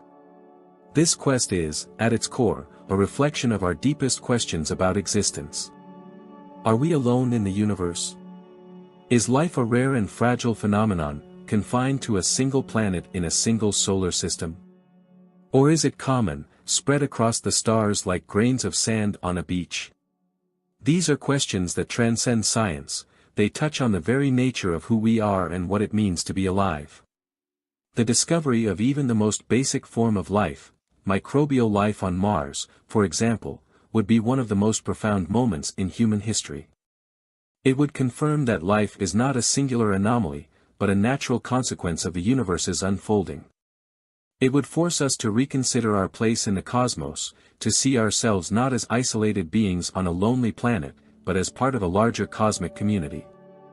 And if we were to discover intelligent life, if we were to make contact with a civilization that has been observing the universe as long as we have, or perhaps even longer, it would fundamentally change the way we view ourselves and our world. It would challenge our assumptions about intelligence, consciousness, and what it means to be human. Yet even if we never find life beyond Earth, the search itself has value. It teaches us about the fragility of life, the conditions that make life possible, and the delicate balance that sustains it. In exploring other worlds, we learn more about our own, and in seeking to understand the cosmos, we deepen our understanding of ourselves. This is perhaps the most profound legacy of Galileo and Sagan.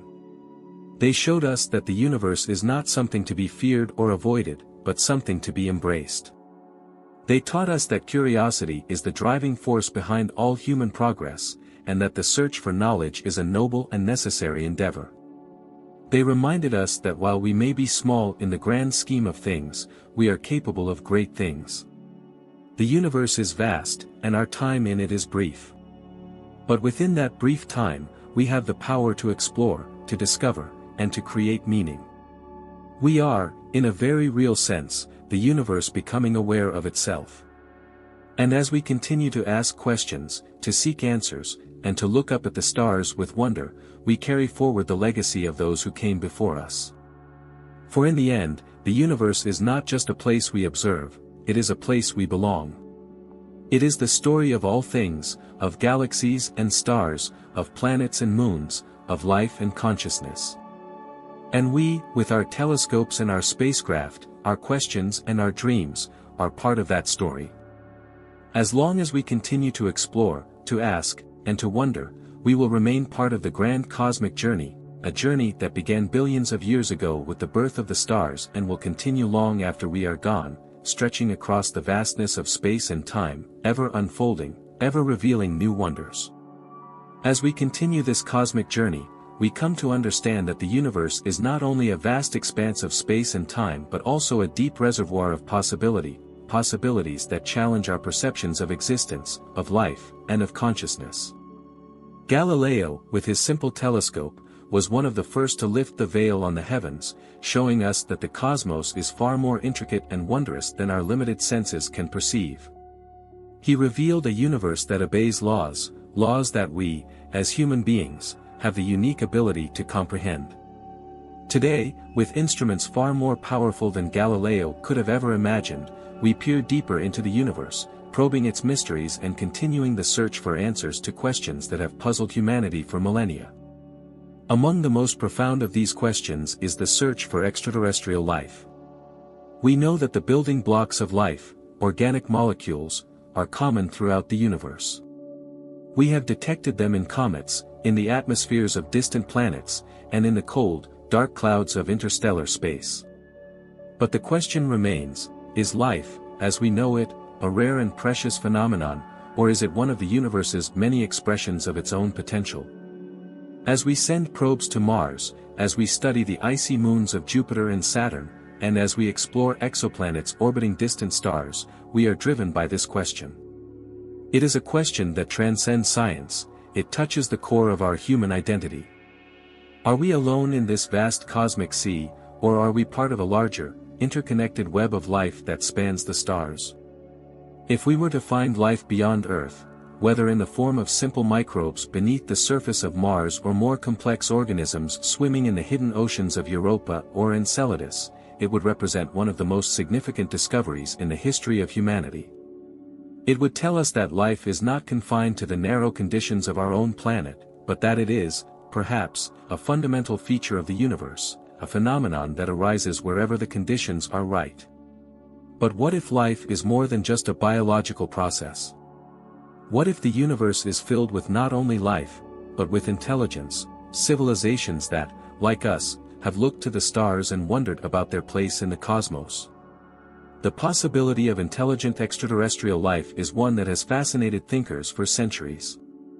From Galileo's time to our own, we have wondered whether we might one day communicate with beings from distant worlds, beings who have evolved under different stars, with different cultures, different technologies, and different ways of understanding the universe. And yet, for all our searching, we have not yet found evidence of intelligent life beyond Earth. This is the heart of the Fermi paradox. In a universe so vast, with billions of stars and even more planets, where is everyone? If intelligent life is common, why have we not yet encountered it? There are many possible answers to this paradox. One possibility is that intelligent civilizations are exceedingly rare, that the conditions necessary for life to evolve to the level of complexity required for intelligence are so specific, so fragile, that they occur only rarely, even in a universe as vast as ours. Another possibility is that intelligent civilizations, once they arise, do not last long. They may destroy themselves through war, environmental collapse, or technological catastrophe before they ever have the chance to reach out to the stars. Yet another possibility is that intelligent civilizations are out there, but they are simply too far away for us to detect. The distances between stars are immense, and even the most powerful signals we could send would take years, centuries, or even millennia to reach another civilization. By the time our signals arrived, the civilization that received them might already be gone, or they might exist in a form so different from us that we would not recognize their communication as such. It is also possible that intelligent civilizations are intentionally avoiding us. Perhaps they have learned to remain silent, understanding that broadcasting their presence to the cosmos could be dangerous, attracting the attention of hostile forces. Or perhaps they are waiting for us to reach a certain level of development before making contact, ensuring that we are ready for the profound shift in perspective that such a discovery would bring.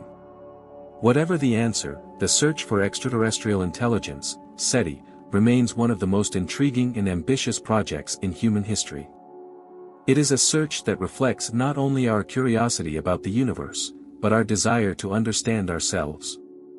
For if we are not alone, if there are other beings out there who have also evolved, who have also looked up at their night sky and wondered about the nature of existence, then we are part of something far greater than we have ever imagined. We are part of a cosmic community, bound together not by geography or culture, but by the shared experience of being conscious in a universe filled with mystery. Carl Sagan often spoke of the pale blue dot, that famous image of Earth taken by the Voyager spacecraft from the edge of our solar system. In that image, Earth appears as nothing more than a tiny speck, suspended in a beam of sunlight, floating in the vastness of space. From that distant vantage point, all of human history, all of our struggles and triumphs, all of our wars and discoveries, seem small and insignificant. And yet, in that smallness, there is also a profound sense of significance. For in the vastness of the universe, we are one of the few places, perhaps the only place, where the universe has become conscious of itself. This consciousness, this ability to reflect on the cosmos and our place within it, is what sets us apart.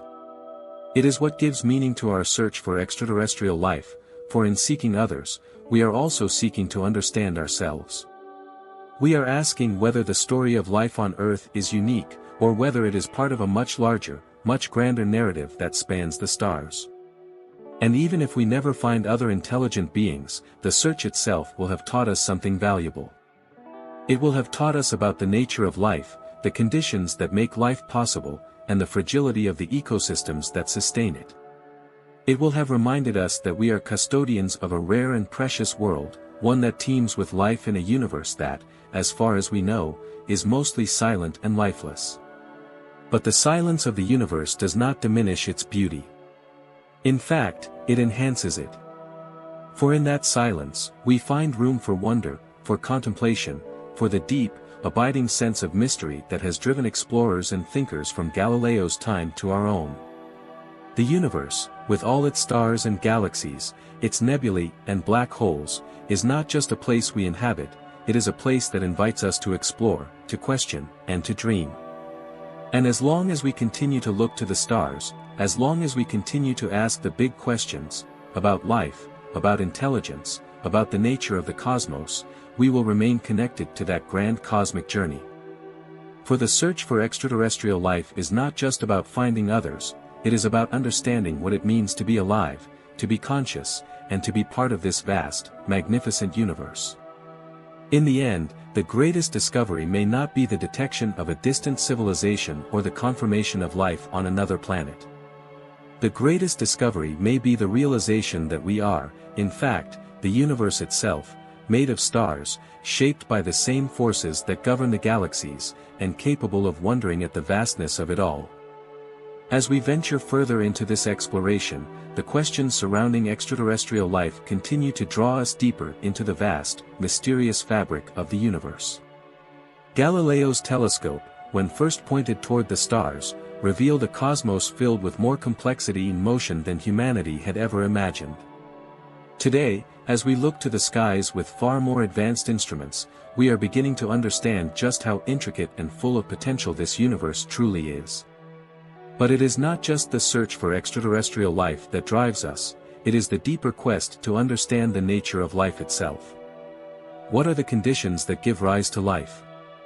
Is it a fragile and rare occurrence, requiring an extraordinary set of circumstances, or is life a natural byproduct of the processes that govern the universe, likely to appear wherever the conditions are even remotely favorable? When we look at Earth, we see a planet teeming with life in every imaginable form, from the deepest ocean trenches to the highest mountaintops, from the hottest deserts to the coldest polar ice caps. Life, it seems, is remarkably adaptable, able to thrive in extreme environments that were once thought to be completely inhospitable. This discovery, That life can exist in such a wide range of conditions, has transformed the way we think about the potential for life elsewhere in the cosmos. If life can survive and even flourish in the extreme environments of Earth, around hydrothermal vents on the ocean floor, in the acidic pools of Yellowstone, or within the icy crusts of Antarctica, then perhaps it can exist in the similarly extreme environments of other planets and moons. Europa, one of Jupiter's moons, is covered in a thick layer of ice, but beneath that ice is believed to be a vast ocean of liquid water. Enceladus, a moon of Saturn, also harbors subsurface oceans, from which geysers of water vapor erupt through cracks in the ice.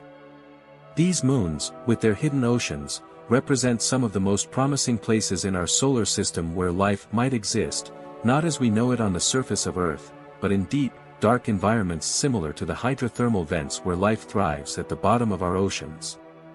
But it is not just the icy moons of our solar system that intrigue us. Mars, with its dry, barren landscape, may have once been a much more hospitable world. Evidence suggests that ancient Mars had liquid water flowing across its surface, filling rivers, lakes, and perhaps even oceans. Could life have once existed on Mars, when its climate was more temperate? And if so, could some form of life still be clinging to existence beneath the surface, in underground reservoirs of water? These are questions that drive the missions to Mars today, with rovers like Perseverance scouring the planet for signs of ancient life, and future missions aiming to bring samples back to Earth for closer study. Yet, for all the excitement about life within our own solar system, the real frontier of the search for life lies beyond, among the stars. The discovery of exoplanets, planets orbiting other stars, has opened up a whole new realm of possibility. We now know that planets are not rare, they are ubiquitous. Almost every star we observe has planets orbiting it, and some of these planets are located in what we call the habitable zone, the region around a star where conditions might be just right for liquid water to exist on a planet's surface. This discovery has revolutionized our understanding of the cosmos, suggesting that there may be countless worlds where life could potentially arise. And yet, for all our discoveries, the universe remains silent. Despite decades of searching, we have not yet detected any signals from intelligent civilizations. This brings us back to the Fermi paradox: if the universe is filled with potentially habitable planets, where is everyone? Why haven't we found any evidence of extraterrestrial intelligence? One possible explanation is that intelligent life is indeed extremely rare. Perhaps the conditions required for life to evolve to the level of intelligence are far more specific than we realize. Or perhaps intelligent civilizations, once they arise, do not last long enough to make contact with others. After all, we humans have only been capable of sending signals into space for a little over a century, a mere blink of an eye in the grand timeline of the universe. Another possibility is that advanced civilizations are simply too far away. The distances between stars are so vast that even if intelligent beings are out there, communicating with them would be a slow and difficult process, requiring patience and technology far beyond what we currently possess. It is also possible that intelligent civilizations use forms of communication that we do not yet understand, or that they exist in ways that are so fundamentally different from us that we are incapable of recognizing their presence. But there is another, more philosophical possibility to consider. Perhaps the reason we have not found extraterrestrial intelligence is because we are, in fact, the first. What if humanity is among the earliest civilizations to emerge in the universe? If that is the case, then we are pioneers, standing at the dawn of a new cosmic era, one in which intelligent life is just beginning to take hold in the universe. This idea is both exhilarating and humbling. It suggests that we, as a species, have a unique responsibility. We are not only explorers of the cosmos, we are its first witnesses, its first conscious observers. This possibility, that we are alone, at least for now, forces us to confront our own fragility. Our civilization is young, and we are only just beginning to understand the complexities of the universe. We have the ability to look out at the stars, to imagine what might exist on distant worlds, and to dream of a future in which we might one day travel to those worlds. But at the same time, we are reminded that our place in the cosmos is delicate. The Earth, with its life-sustaining atmosphere, its abundance of water, and its rich biodiversity, is a rare and precious world. We must take care of it, for it may be the only home we ever have. This brings us back to the pale blue dot, that image of Earth taken from the edge of the solar system, a tiny speck of blue in the vastness of space. From that distant vantage point, we see Earth not as a collection of nations, not as a battleground of ideologies, but as a single, fragile world, floating in the dark void of the cosmos. It is a reminder that we are all in this together, that our differences pale in comparison to the immensity of the universe, and that the challenges we face, climate change, resource depletion, conflict, must be addressed with the understanding that we are one species, sharing one planet. Galileo, in his time, could not have imagined the world we live in today, where we send robotic explorers to other planets, where we detect planets orbiting distant stars, and where we contemplate the possibility of life beyond Earth. But he understood, as we do now, that the search for knowledge is a noble and necessary pursuit. It is through this search that we come to understand not only the universe but ourselves. Carl Sagan often spoke of the cosmic perspective, the idea that by looking outward, by exploring the universe, we gain a deeper understanding of our place within it. This perspective is not only humbling, it is empowering. It reminds us that while we may be small in the grand scheme of things, we are capable of great things. We are capable of exploring, of understanding, and of creating meaning in a universe that is, for the most part, indifferent to our existence. And so, as we continue our search for life beyond Earth, let us carry with us the curiosity of Galileo and the wonder of Sagan. Let us explore the cosmos not only with our instruments and our technologies but with our minds and our hearts. For in the end, the search for extraterrestrial life is not just about finding others, it is about understanding what it means to be alive in a universe that is vast, mysterious, and beautiful. Whether or not we find life beyond Earth, the search itself is a testament to the human spirit, a spirit that seeks to understand, to explore, and to connect with the cosmos.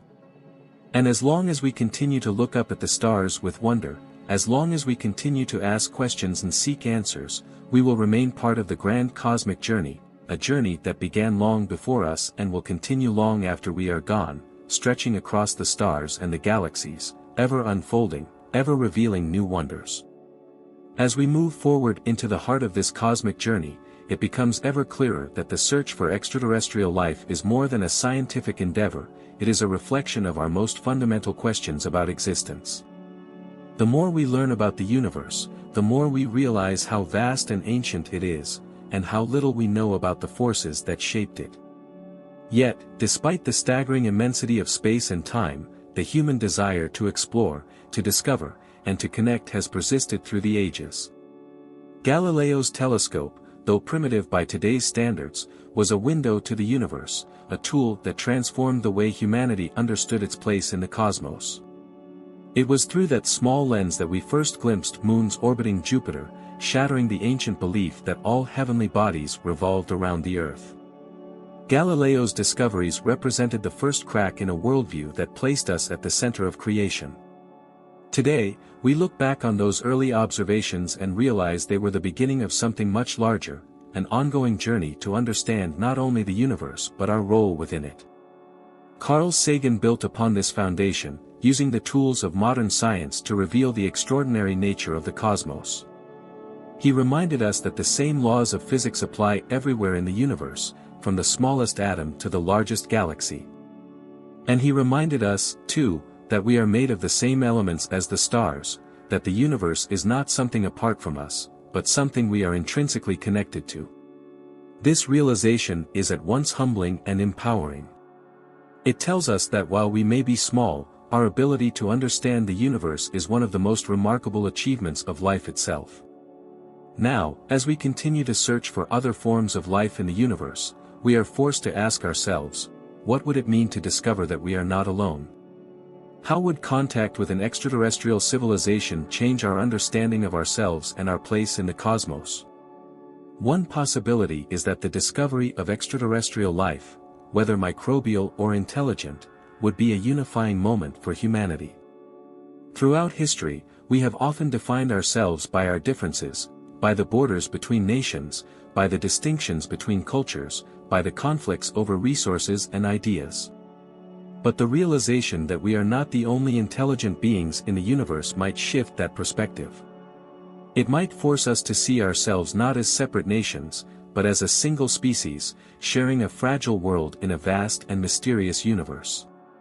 This cosmic shift in perspective could lead to a new era of cooperation, as humanity turns its gaze outward toward the stars.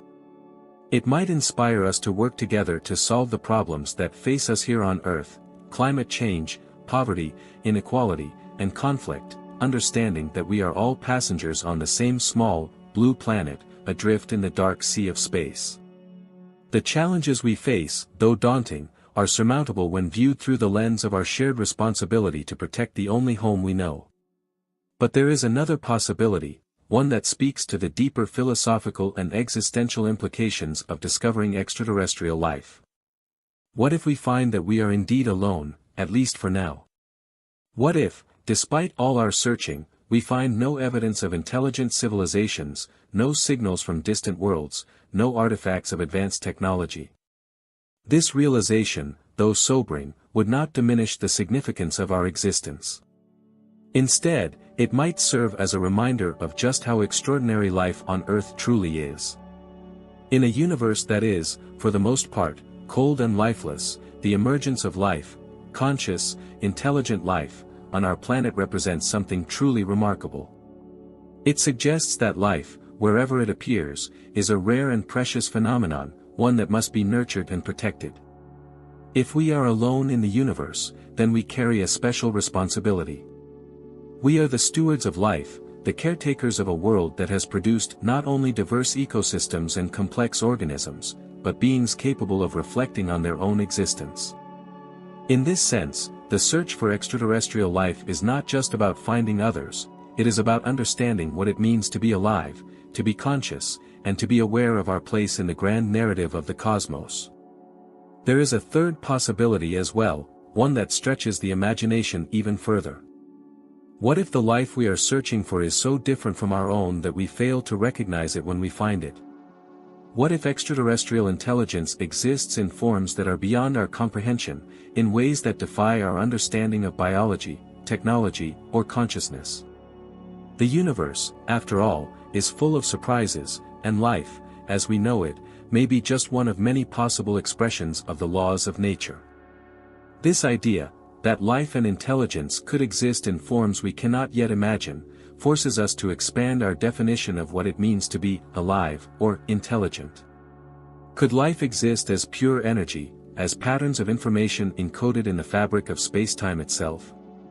Could intelligent beings communicate through means that do not rely on language or signals, but through the manipulation of physical forces or even quantum phenomena? These possibilities, though speculative, remind us that the universe is far more complex and mysterious than we can currently comprehend. Whether we find life that is similar to us, vastly different, or discover that we are alone, the journey itself holds profound meaning. The search for life beyond Earth is not just about answering scientific questions, it is about confronting the deepest questions of existence. Who are we? Why are we here? What is the purpose of life in a universe that is so vast and seemingly indifferent to our presence? These are questions that transcend science. They are questions that touch on philosophy, ethics, and spirituality. They force us to consider the nature of consciousness, the meaning of life, and the responsibilities we have as the only known intelligent beings in the cosmos. If we are to find other intelligent beings, or if we are to discover that we are alone, one thing remains clear: the universe, in all its complexity and beauty, is a place of infinite possibility. It is a place where stars are born and die, where galaxies collide and merge, where black holes warp the very fabric of space and time. It is a place where life, in all its diversity and fragility, can emerge, evolve, and thrive. And it is a place where, on at least one small planet, beings have arisen who can contemplate their own existence, who can ask questions about the nature of reality, and who can seek to understand the cosmos in which they live. Galileo and Sagan, in their time, were driven by the same desire, to understand the universe, to explore its mysteries, and to share the wonder of discovery with others. They saw science not just as a method for acquiring knowledge, but as a way of connecting with the cosmos, of finding meaning in the vastness of space and time. Today, as we continue their legacy, we are reminded that the search for life, the search for knowledge, and the search for meaning are all part of the same grand journey, a journey that began when humanity first looked up at the stars and wondered. The universe, in all its magnificence, invites us to keep exploring, to keep asking questions, and to keep seeking answers. Whether we find life beyond Earth or not, the search itself is a testament to the human spirit, a spirit of curiosity, of wonder, and of the desire to understand our place in the cosmos. And as long as we continue to look to the stars, as long as we continue to seek out the mysteries of the universe, we will remain connected to that grand cosmic narrative, a narrative that stretches across time and space, across the stars and galaxies, ever unfolding, ever revealing new wonders. As we continue to explore the profound possibilities of our relationship with the universe, the search for extraterrestrial life becomes not just a scientific endeavor but a deeply philosophical and ethical question. What if we do make contact with an intelligent civilization? What would that mean for us as a species?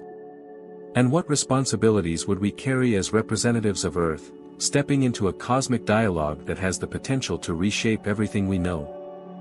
First, let us imagine the moment of contact, the day when, perhaps, a signal is received from a distant star, carrying with it unmistakable evidence of intelligent life. Such a discovery would be one of the most transformative moments in human history. It would force us to confront the reality that we are not alone, that life has evolved elsewhere in the universe, and that intelligent beings, different from ourselves yet capable of thought and communication, have arisen on distant worlds. The immediate reaction to such a discovery would be a mixture of awe, fear, and excitement. Awe, because we would be witnessing something truly extraordinary, confirmation that the cosmos is home to more than just the human race. Fear, because the unknown always carries with it a sense of danger. What kind of civilization is reaching out to us? What are their intentions? Do they seek peaceful exchange, or do they view us as insignificant or even hostile? And excitement, because this discovery would open up a new chapter in the story of humanity, a chapter in which we are no longer just citizens of Earth, but participants in a larger, interstellar community. But beyond these initial emotions, the discovery of intelligent extraterrestrial life would raise profound ethical questions. How do we engage with a civilization that may have developed in ways entirely different from our own? What kind of dialogue can we have with beings whose cultures, technologies, and philosophies may be far beyond our comprehension? And how do we ensure that this contact does not lead to unintended harm, either to ourselves or to the civilization we encounter? One of the first challenges we would face is the issue of communication. Even if we receive a signal from another civilization, understanding its meaning would be an enormous task. Their language, their symbols, their methods of encoding information may be radically different from anything we know. If their biology or technology has evolved along completely different lines from ours, they may think, process information, or even experience reality in ways that are incomprehensible to us. This is a scenario that reminds us of the limitations of human understanding, even as we strive to transcend them. Yet, if we manage to decode their message, if we are able to establish some form of communication, we would then be faced with the deeper ethical question of how to proceed. Do we immediately respond, eager to engage in a dialogue with this alien civilization? Or do we take a more cautious approach, weighing the potential risks before making our presence known? After all, history has shown that contact between civilizations on Earth, especially when one is more technologically advanced than the other, can lead to unintended consequences, often with tragic results. This brings us to one of the central ethical dilemmas of contact with extraterrestrial intelligence, the balance between curiosity and caution. On one hand, the desire to learn, to explore, and to connect with another form of intelligent life is a fundamental aspect of the human spirit. It is the same drive that led Galileo to point his telescope at the stars and that inspires us to send spacecraft to distant planets.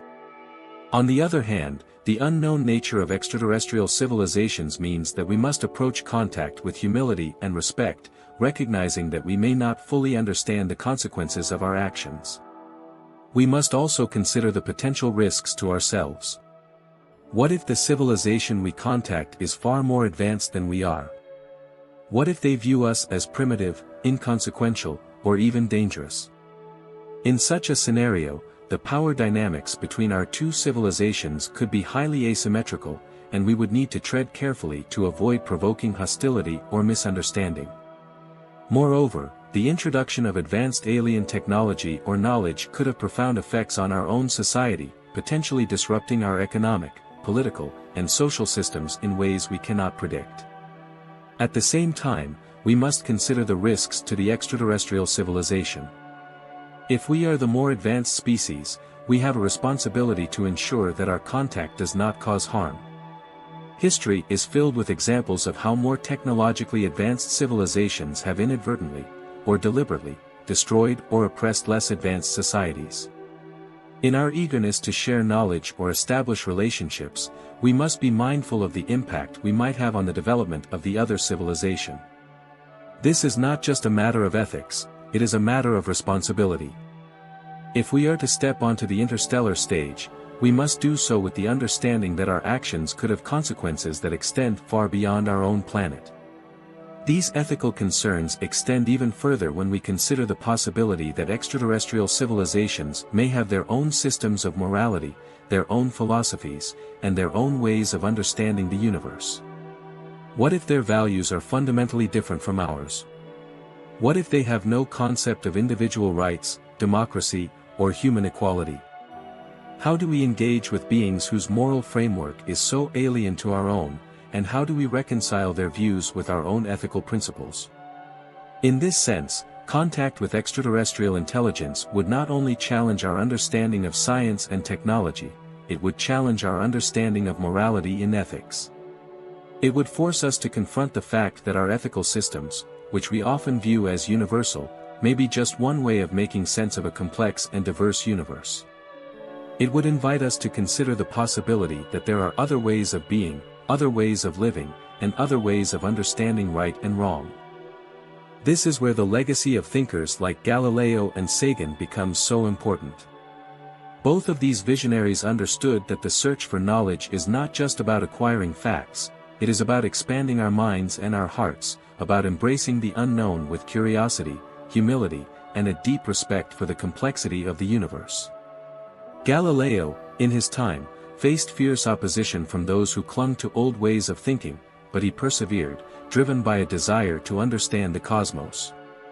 Sagan, too, reminded us that the universe is not just a place of cold, hard facts, it is a place of wonder, beauty, and meaning.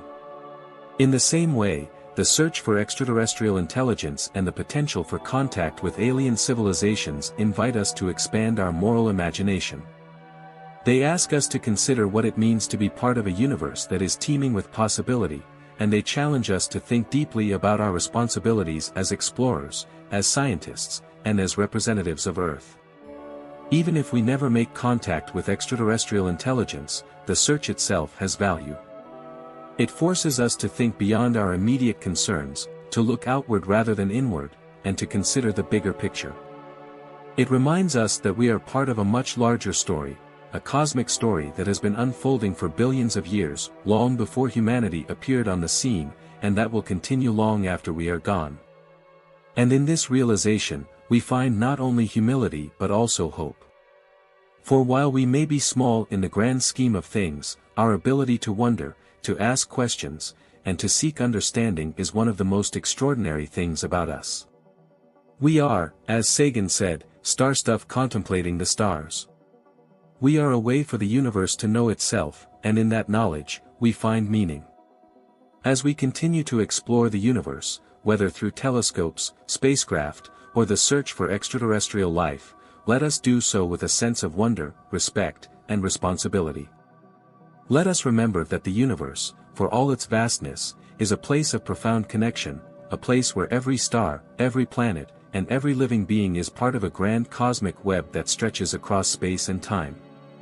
And as long as we continue to ask questions, to seek answers, and to reach out to the stars, we will remain part of that web, a part of the story of the universe, a story that is still unfolding, ever revealing new wonders, ever inviting us to explore, to learn, and to dream. As we push deeper into this exploration of our place in the universe and the ethical questions surrounding potential contact with extraterrestrial intelligence, we must also consider the long-term future of humanity. What lies ahead for us as a species, both here on Earth and beyond? How will our relationship with the cosmos shape our future, and how will our understanding of the universe influence the decisions we make as we move toward becoming a spacefaring civilization? Humanity stands at a pivotal moment in its history. For most of our existence, we have been confined to the surface of our planet, gazing up at the stars with curiosity and wonder but lacking the means to reach them. Now, for the first time, we have the technological capability to send spacecraft beyond Earth, to explore other planets, and perhaps one day to establish human colonies on worlds beyond our own. This represents not just a technological achievement, but a profound shift in how we think about our place in the universe. The idea of becoming a multiplanetary species, of expanding human civilization beyond the Earth, is both thrilling and daunting. It is thrilling because it opens up new horizons for exploration, discovery, and growth. The possibilities are endless. We could build colonies on Mars, mine asteroids for resources, travel to the outer reaches of our solar system, and perhaps even venture to other stars. These are dreams that have fueled the imaginations of scientists, writers, and visionaries for generations. But it is also daunting because it forces us to confront some of the most difficult ethical questions we have ever faced. What responsibilities do we carry as we expand beyond Earth? How do we ensure that we do not repeat the mistakes of our past, colonization, exploitation, environmental destruction, as we move into the cosmos? And what kind of future do we want to create as we take our first steps into the universe? One of the first challenges we will face as we move beyond Earth is how to treat other planets and celestial bodies. Should we view them as resources to be exploited, or as places to be protected and preserved? Mars, for example, is a world that has long captivated the human imagination. It is the most Earth-like planet in our solar system, with polar ice caps, seasons, and evidence that it once had flowing water on its surface. Many scientists believe that Mars could one day be terraformed, transformed into a habitable world for humans, with an atmosphere and climate similar to Earth's. This would allow us to establish permanent colonies on the planet, creating a second home for humanity. But the idea of terraforming Mars raises profound ethical questions. If we have the ability to transform a planet, do we have the right to do so? What if Mars harbors microbial life, deep beneath its surface or in its polar ice caps? Even the discovery of the most primitive forms of life would change the ethical calculus. Do we have the right to alter an environment that might support life, even if that life is very different from our own? Or should we prioritize the preservation of Mars in its natural state, allowing it to remain untouched by human hands? These questions become even more complex when we consider the possibility of finding more advanced forms of life on other worlds. If we discover an extraterrestrial civilization, how do we engage with them in a way that respects their autonomy, their culture, and their rights? How do we ensure that our contact does not cause harm either to them or to us? These are questions that we must grapple with now, as we stand on the brink of becoming a spacefaring species. Beyond the ethical considerations of planetary exploration and contact with extraterrestrial life, we must also think about the kind of society we want to create as we move into space. Space exploration, by its very nature, requires global cooperation. No single nation can shoulder the burden of space exploration alone. It is too vast, too expensive, and too complex. The International Space Station, for example, is a testament to what can be achieved when nations come together to work toward a common goal. It represents a model for future space exploration, one in which humanity collaborates as a species, rather than competing as individual nations. As we expand into space, we must carry this spirit of cooperation with us. The challenges we face, whether they be the logistical difficulties of establishing colonies on other planets, the ethical dilemmas of planetary protection, or the potential risks of encountering extraterrestrial civilizations, are too great for any one nation to solve alone. We must come together as a global community, united by our shared desire to explore, to discover, and to learn. But space exploration also forces us to confront the inequalities and injustices that exist here on Earth. As we invest resources in space exploration, we must ask ourselves, how do we ensure that the benefits of space are shared by all of humanity, rather than by a select few? How do we avoid creating new forms of inequality, where only the wealthy and powerful have access to the opportunities that space offers, while others are left behind? These questions are not just hypothetical, they are already being raised as private companies like SpaceX, Blue Origin, and others begin to take the lead in space exploration. While these companies have made remarkable strides in advancing space technology, there is a growing concern that the commercialization of space could lead to a future in which space becomes the domain of a few powerful corporations, rather than a shared resource for all of humanity. To address these concerns, we must think carefully about the legal and ethical frameworks that will govern space exploration. The Outer Space Treaty, signed in 1967, established some basic principles for the exploration and use of space, including the idea that space should be used for peaceful purposes and that no nation can claim sovereignty over a celestial body. But as we move into an era where private companies play a major role in space exploration, we may need to update or expand these frameworks to ensure that space remains a global commons, accessible to all. We must also consider the environmental impact of space exploration. Just as we have learned to recognize the importance of environmental stewardship here on Earth, we must apply those same principles to space. Space is not a limitless frontier, it is a delicate and fragile environment. The growing problem of space debris, for example, threatens not only future space missions but also the sustainability of space exploration itself. As we launch more satellites, spacecraft, and missions into space, we must ensure that we do so in a way that minimizes harm to the space environment. As we contemplate the future of humanity in space, we are reminded of the cosmic perspective, a perspective that Galileo helped to usher in with his telescope and that Carl Sagan articulated so beautifully. This perspective reminds us that we are not the center of the universe, but a part of it. We are one species, on one planet, in a vast and ancient cosmos. And as we look to the stars, we must remember that our actions have consequences, not only for ourselves but for the universe we inhabit. In this sense, the future of humanity in space is not just about technology or exploration, it is about responsibility. It is about how we choose to engage with the universe, how we choose to treat the planets, moons, and ecosystems we encounter, and how we choose to share the benefits of space exploration with all of humanity.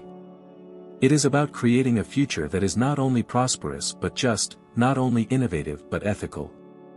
As we continue our journey into the cosmos, let us carry with us the spirit of Galileo and Sagan, a spirit of curiosity, wonder, and humility. Let us explore the universe not as conquerors, but as stewards, recognizing that we are part of a larger whole.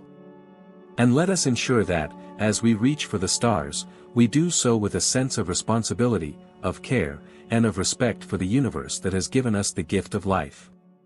For in the end, the universe is not just a place we explore, it is a place we belong. And as long as we continue to ask questions, to seek answers, and to look up at the night sky with wonder, we will remain part of the grand cosmic story, a story that is still unfolding, ever revealing new wonders, ever inviting us to dream, to explore, and to grow. As we move forward, contemplating humanity's future in space and our role as stewards of the cosmos, we are drawn deeper into the ethical, scientific, and philosophical challenges that lie ahead. The journey into space, though driven by a spirit of discovery and exploration, must also be guided by a deep sense of responsibility.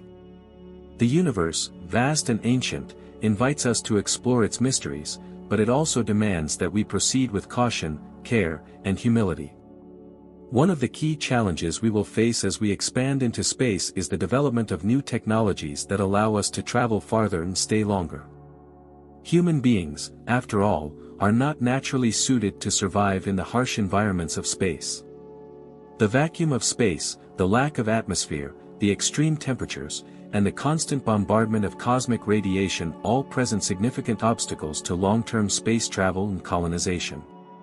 To overcome these challenges, scientists and engineers are working on a wide range of technologies, from advanced spacecraft propulsion systems to radiation shielding, to life support systems that can sustain human life in space for extended periods. These technologies represent the cutting edge of human ingenuity, but they also raise important ethical questions. How far should we go in modifying our bodies or our environments to survive in space? Should we embrace technologies that alter our biology, such as genetic engineering or cyborg enhancements, to make ourselves more resilient to the conditions of space? Or should we focus on adapting our spacecraft and habitats to meet the needs of our existing biology? This debate touches on deeper questions about the nature of humanity and our relationship with technology. If we begin to modify our bodies in significant ways, whether through genetic engineering, cybernetic enhancements, or other forms of biotechnology, are we still the same species? Do we risk losing something fundamental about what it means to be human as we evolve to become more adaptable to space?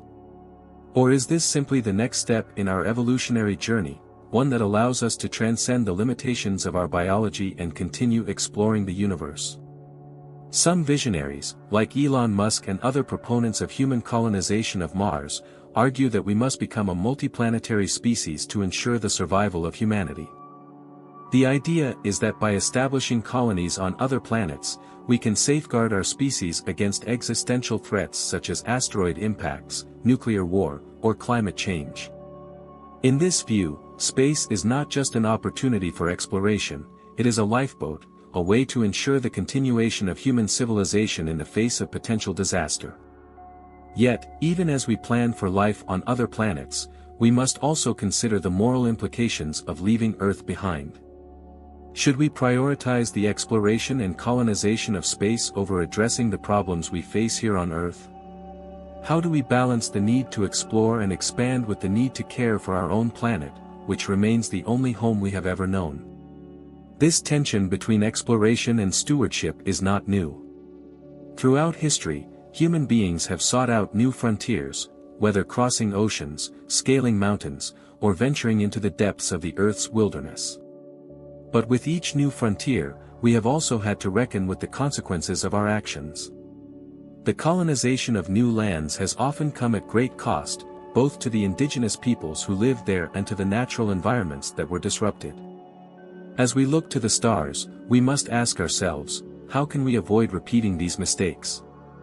How can we explore space in a way that is ethical, just, and sustainable?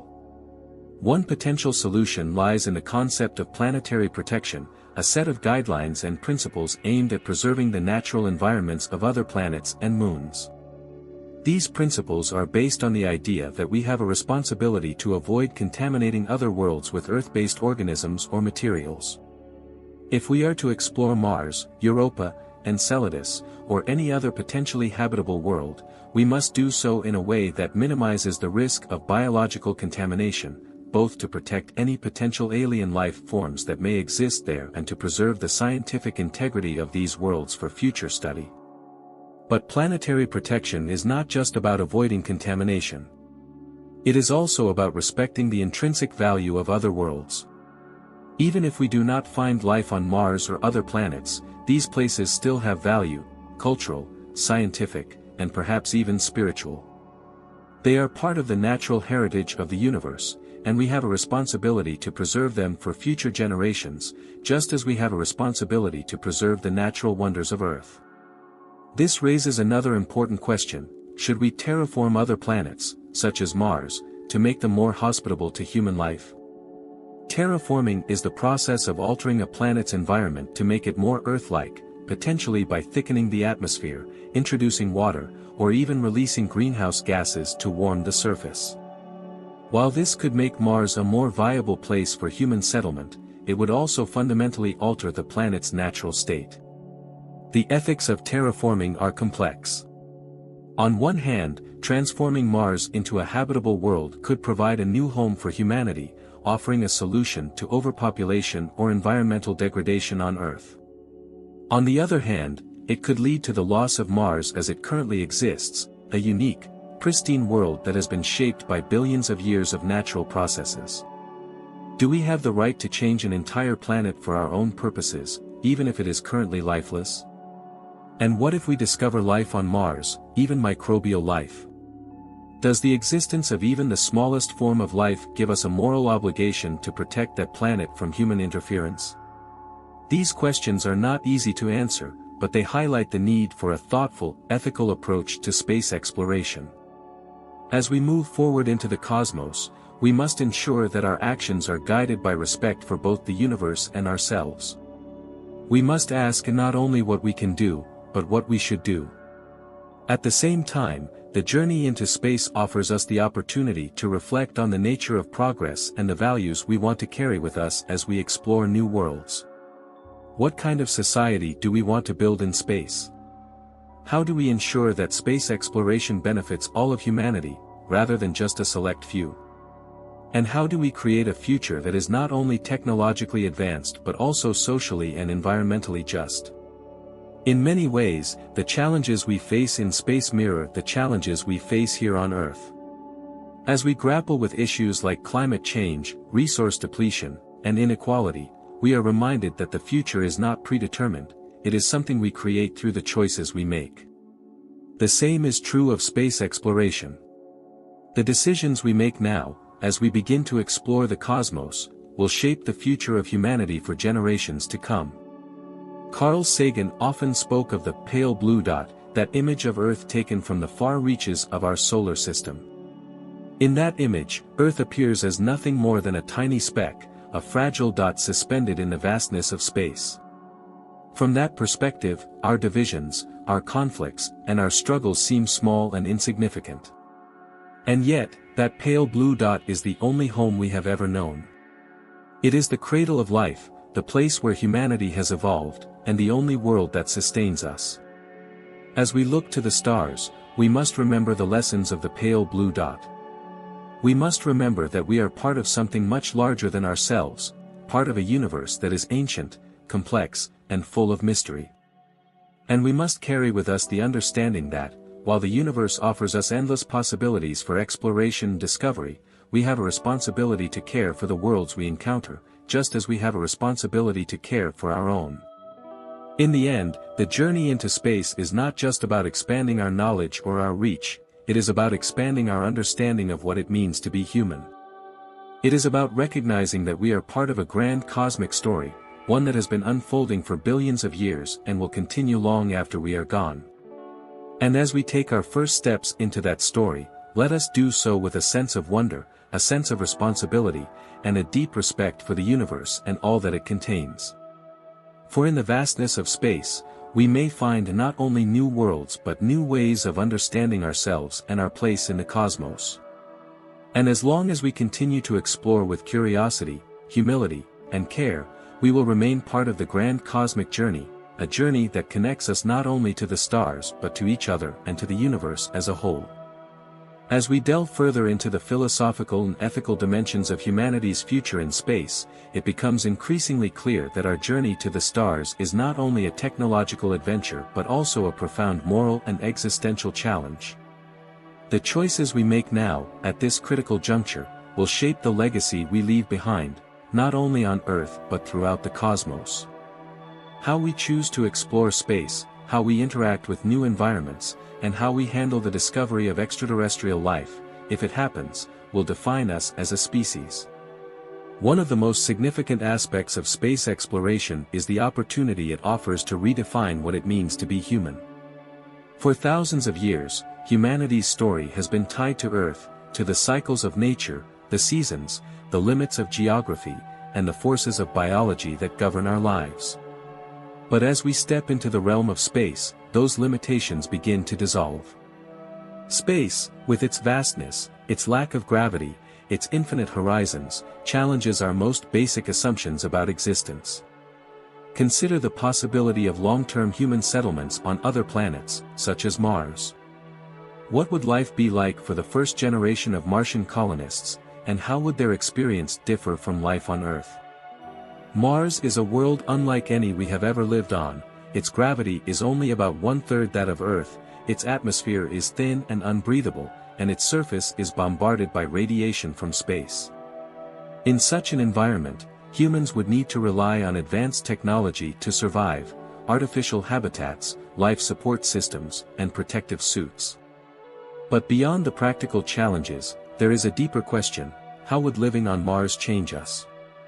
Would we still see ourselves as Earthlings, or would we begin to develop a new identity, one tied to our new home?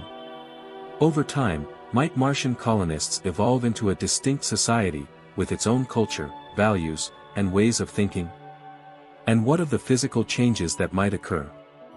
The lower gravity on Mars could lead to changes in human physiology over generations: longer limbs, weaker muscles, and potentially even changes in the way we age. These changes, both cultural and biological, would mark the beginning of a new chapter in human evolution, one that extends beyond the boundaries of Earth. In a broader sense, living on other worlds might force us to reconsider what it means to belong to a planet. For all of human history, we have been tied to the rhythms of Earth: the rising and setting of the sun, the changing seasons, the cycles of day and night. But on Mars, those rhythms are different. A Martian day, or sol, is slightly longer than an Earth day, 24 hours and 39 minutes. A Martian year is nearly twice as long as an Earth year, and the planet's distance from the sun means that sunlight is weaker, its warmth more distant. What would it mean to live in a place where time itself is different, where the sky is not blue but a pale pinkish hue, where the stars seem farther away? These questions force us to confront the fluidity of human identity. We have always thought of ourselves as beings of Earth, shaped by its environments, its ecosystems, its gravity. But as we move into space, we are no longer bound by those conditions. We are entering a new phase of our existence, one in which we have the potential to transcend the limitations of our biology and geography, to become something more than we have ever been. But this potential also brings with it ethical responsibilities. As we explore new worlds, we must be mindful of the impact we have, both on the environments we encounter and on ourselves.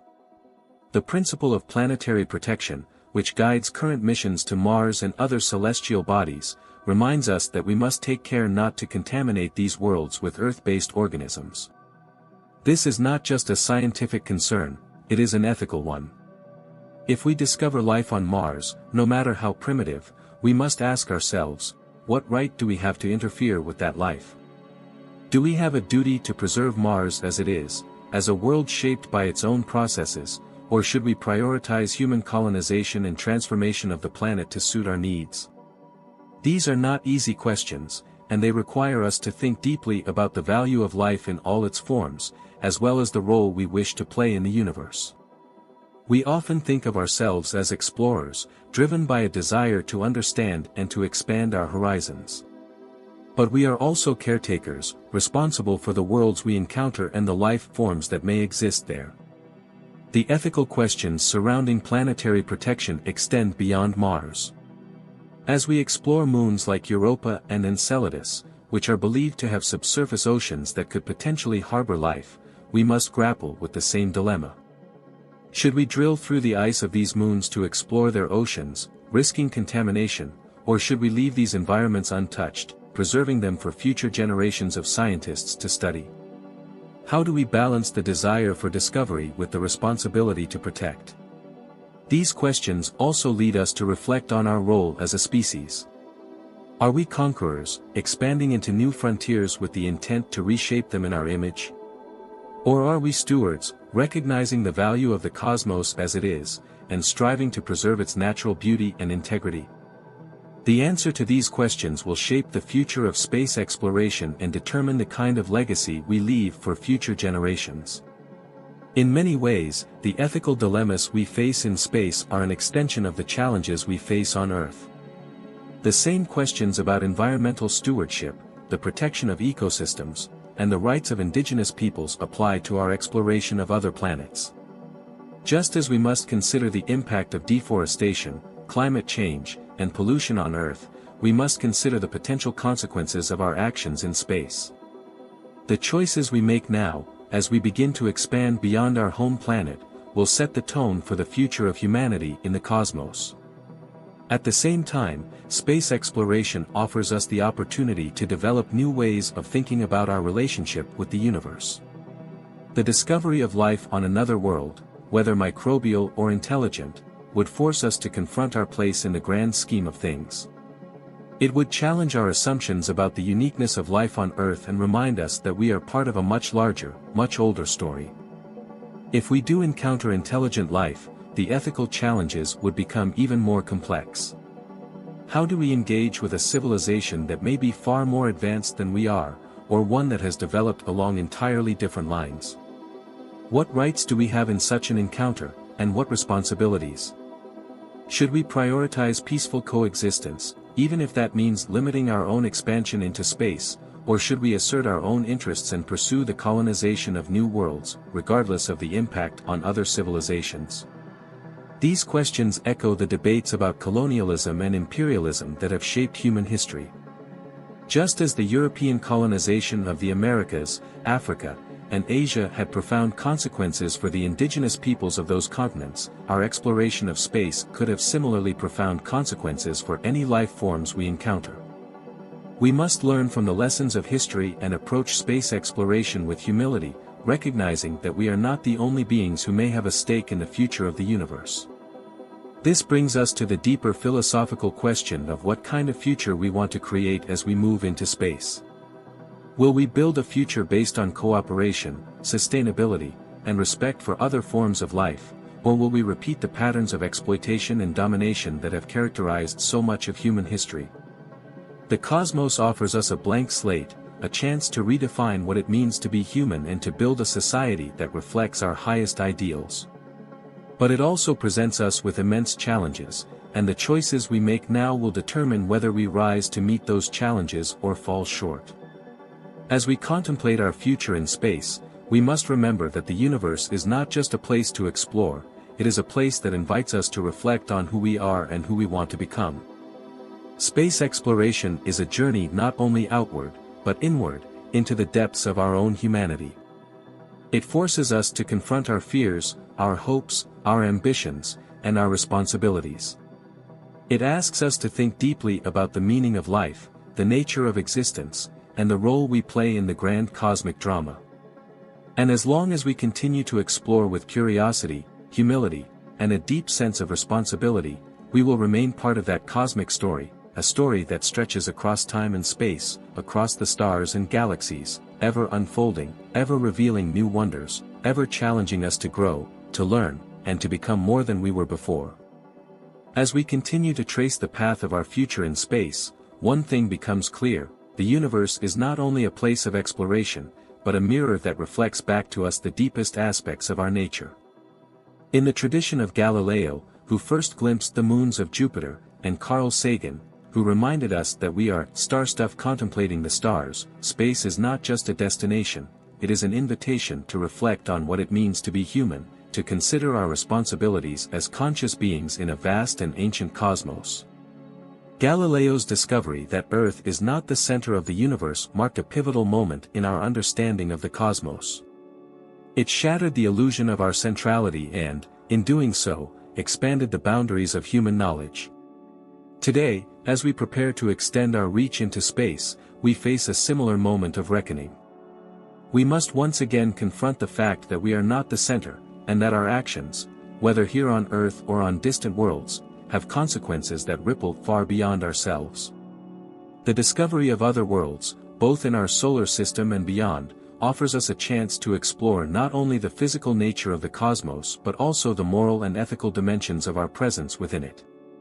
As we stand on the cusp of becoming a multiplanetary species, we must ask ourselves, what kind of explorers do we want to be?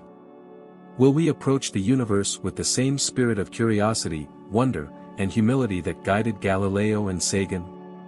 Or will we repeat the mistakes of the past, seeing other worlds merely as resources to be exploited, with little regard for their intrinsic value or for the life that may exist there.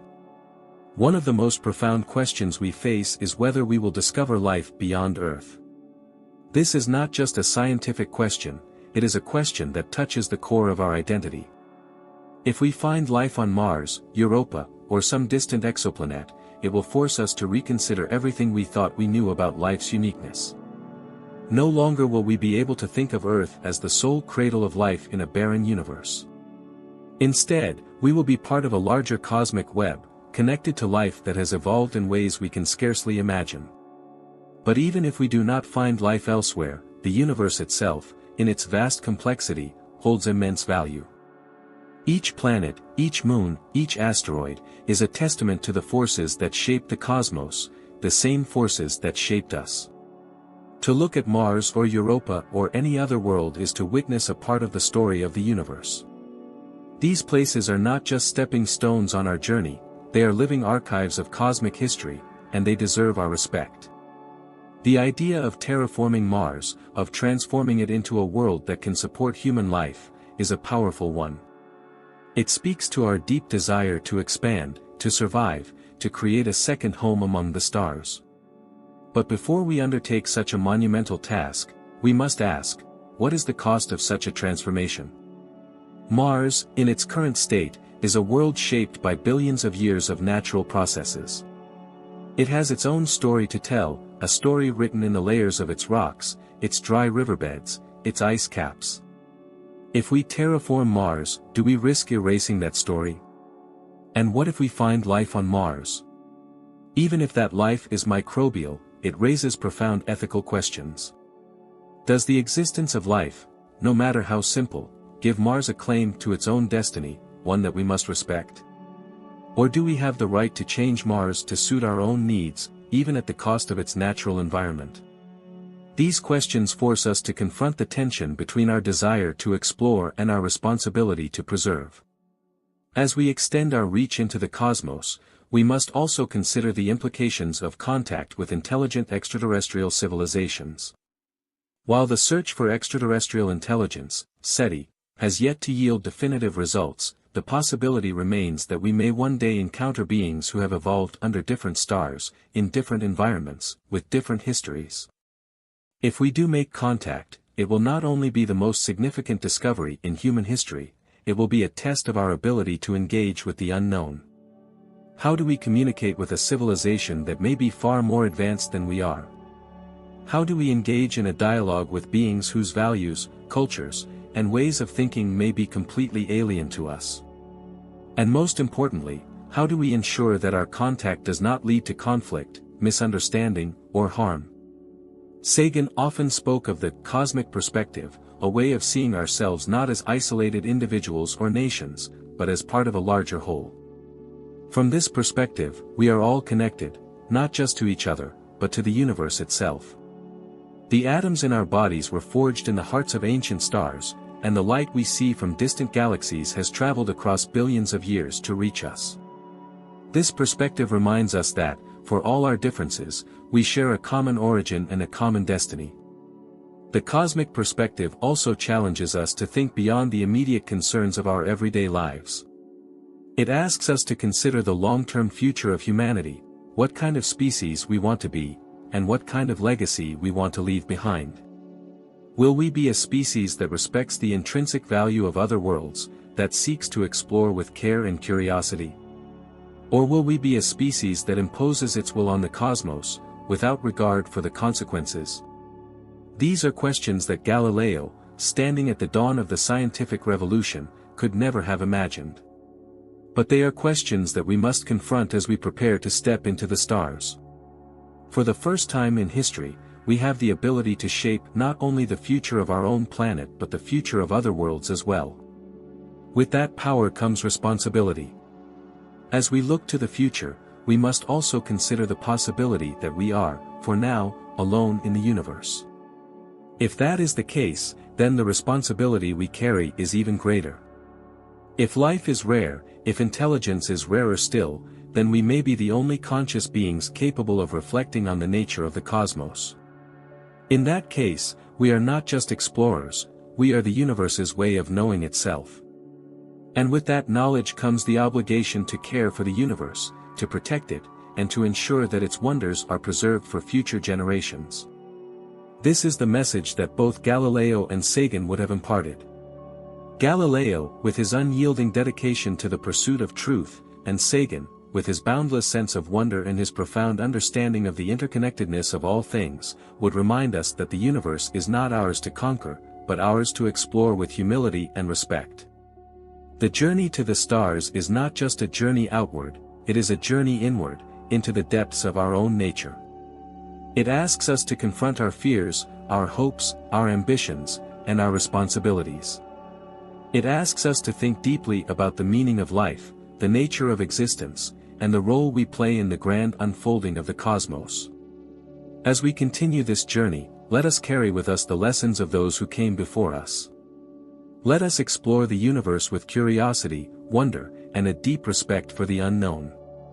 And let us remember that, for all our achievements, we are still at the beginning of the cosmic story, a story that stretches across time and space, across stars and galaxies, ever revealing new wonders, ever inviting us to dream, to explore, and to grow.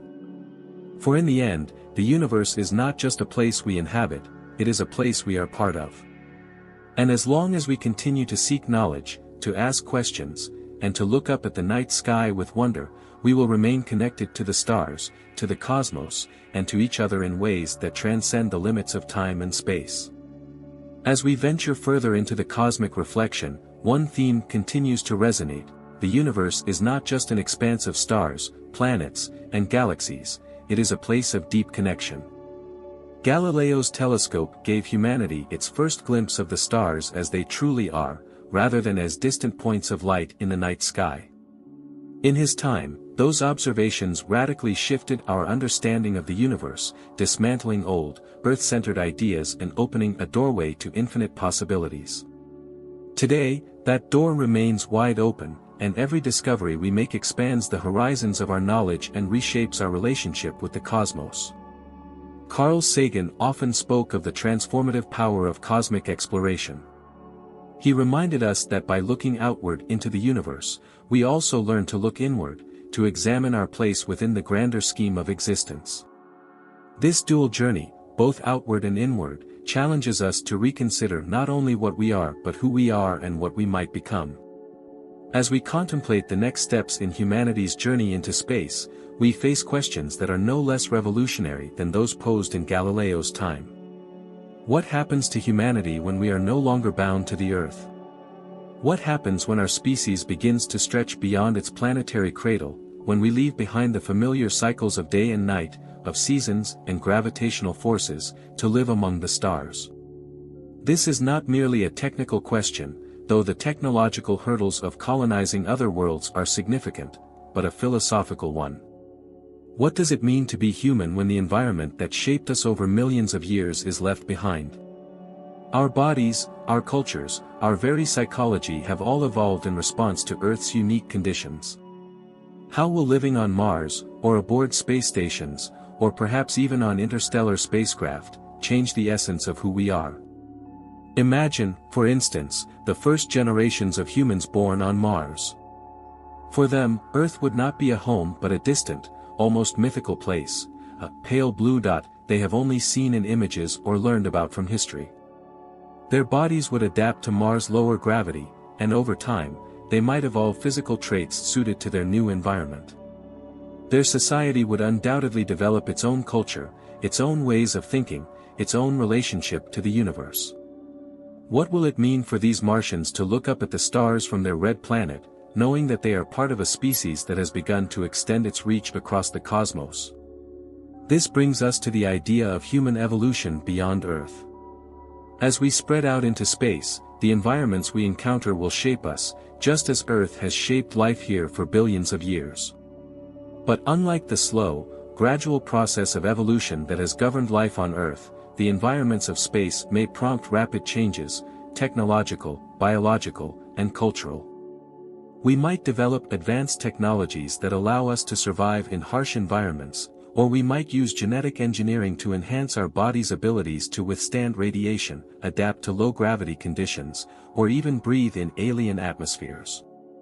Such possibilities raise profound questions. Will we still be human, in the traditional sense, if we begin to alter our biology to fit other worlds?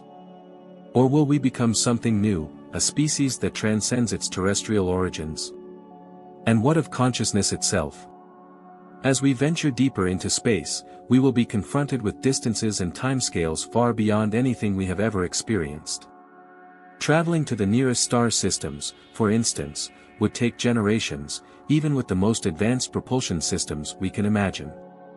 How will the human mind, accustomed to the cycles of a single lifetime and the rhythms of a single planet, adapt to journeys that span centuries or millennia? Will we develop new ways of thinking, new ways of experiencing time and space?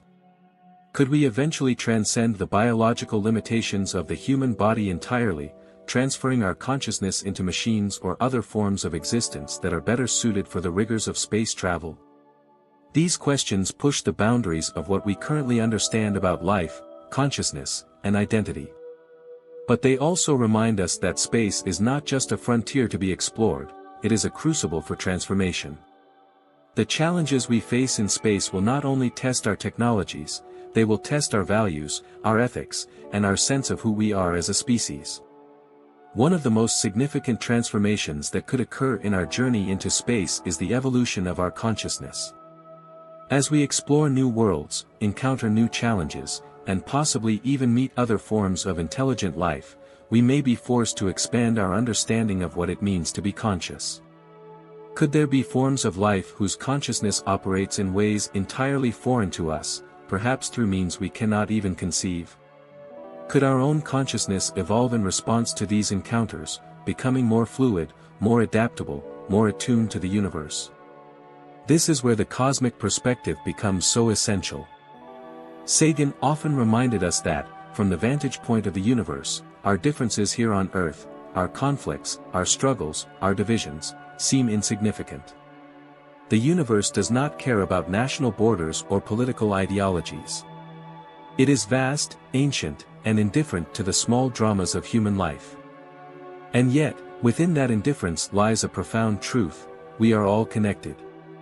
The atoms that make up our bodies were forged in the hearts of stars. The energy that powers our thoughts, our emotions, our very being, is part of the same cosmic forces that govern the galaxies.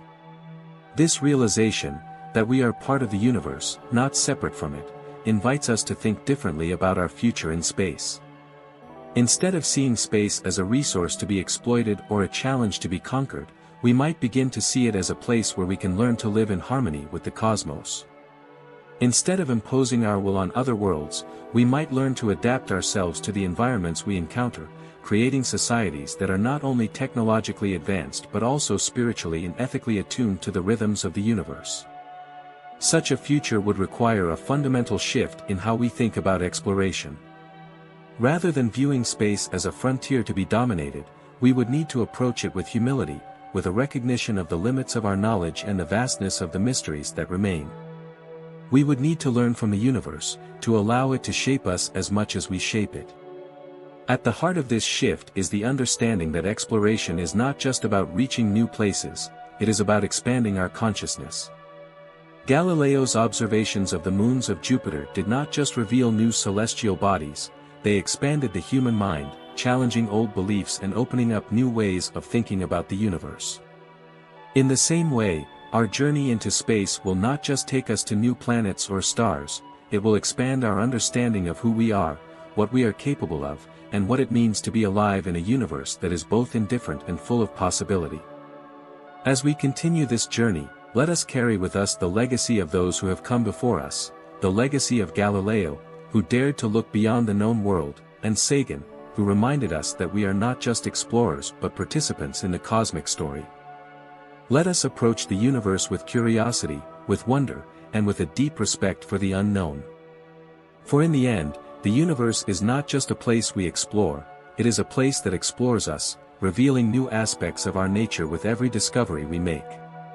The stars, the galaxies, the black holes, and the nebulae, all are part of a grand cosmic dance, one that has been unfolding for billions of years and will continue long after we are gone.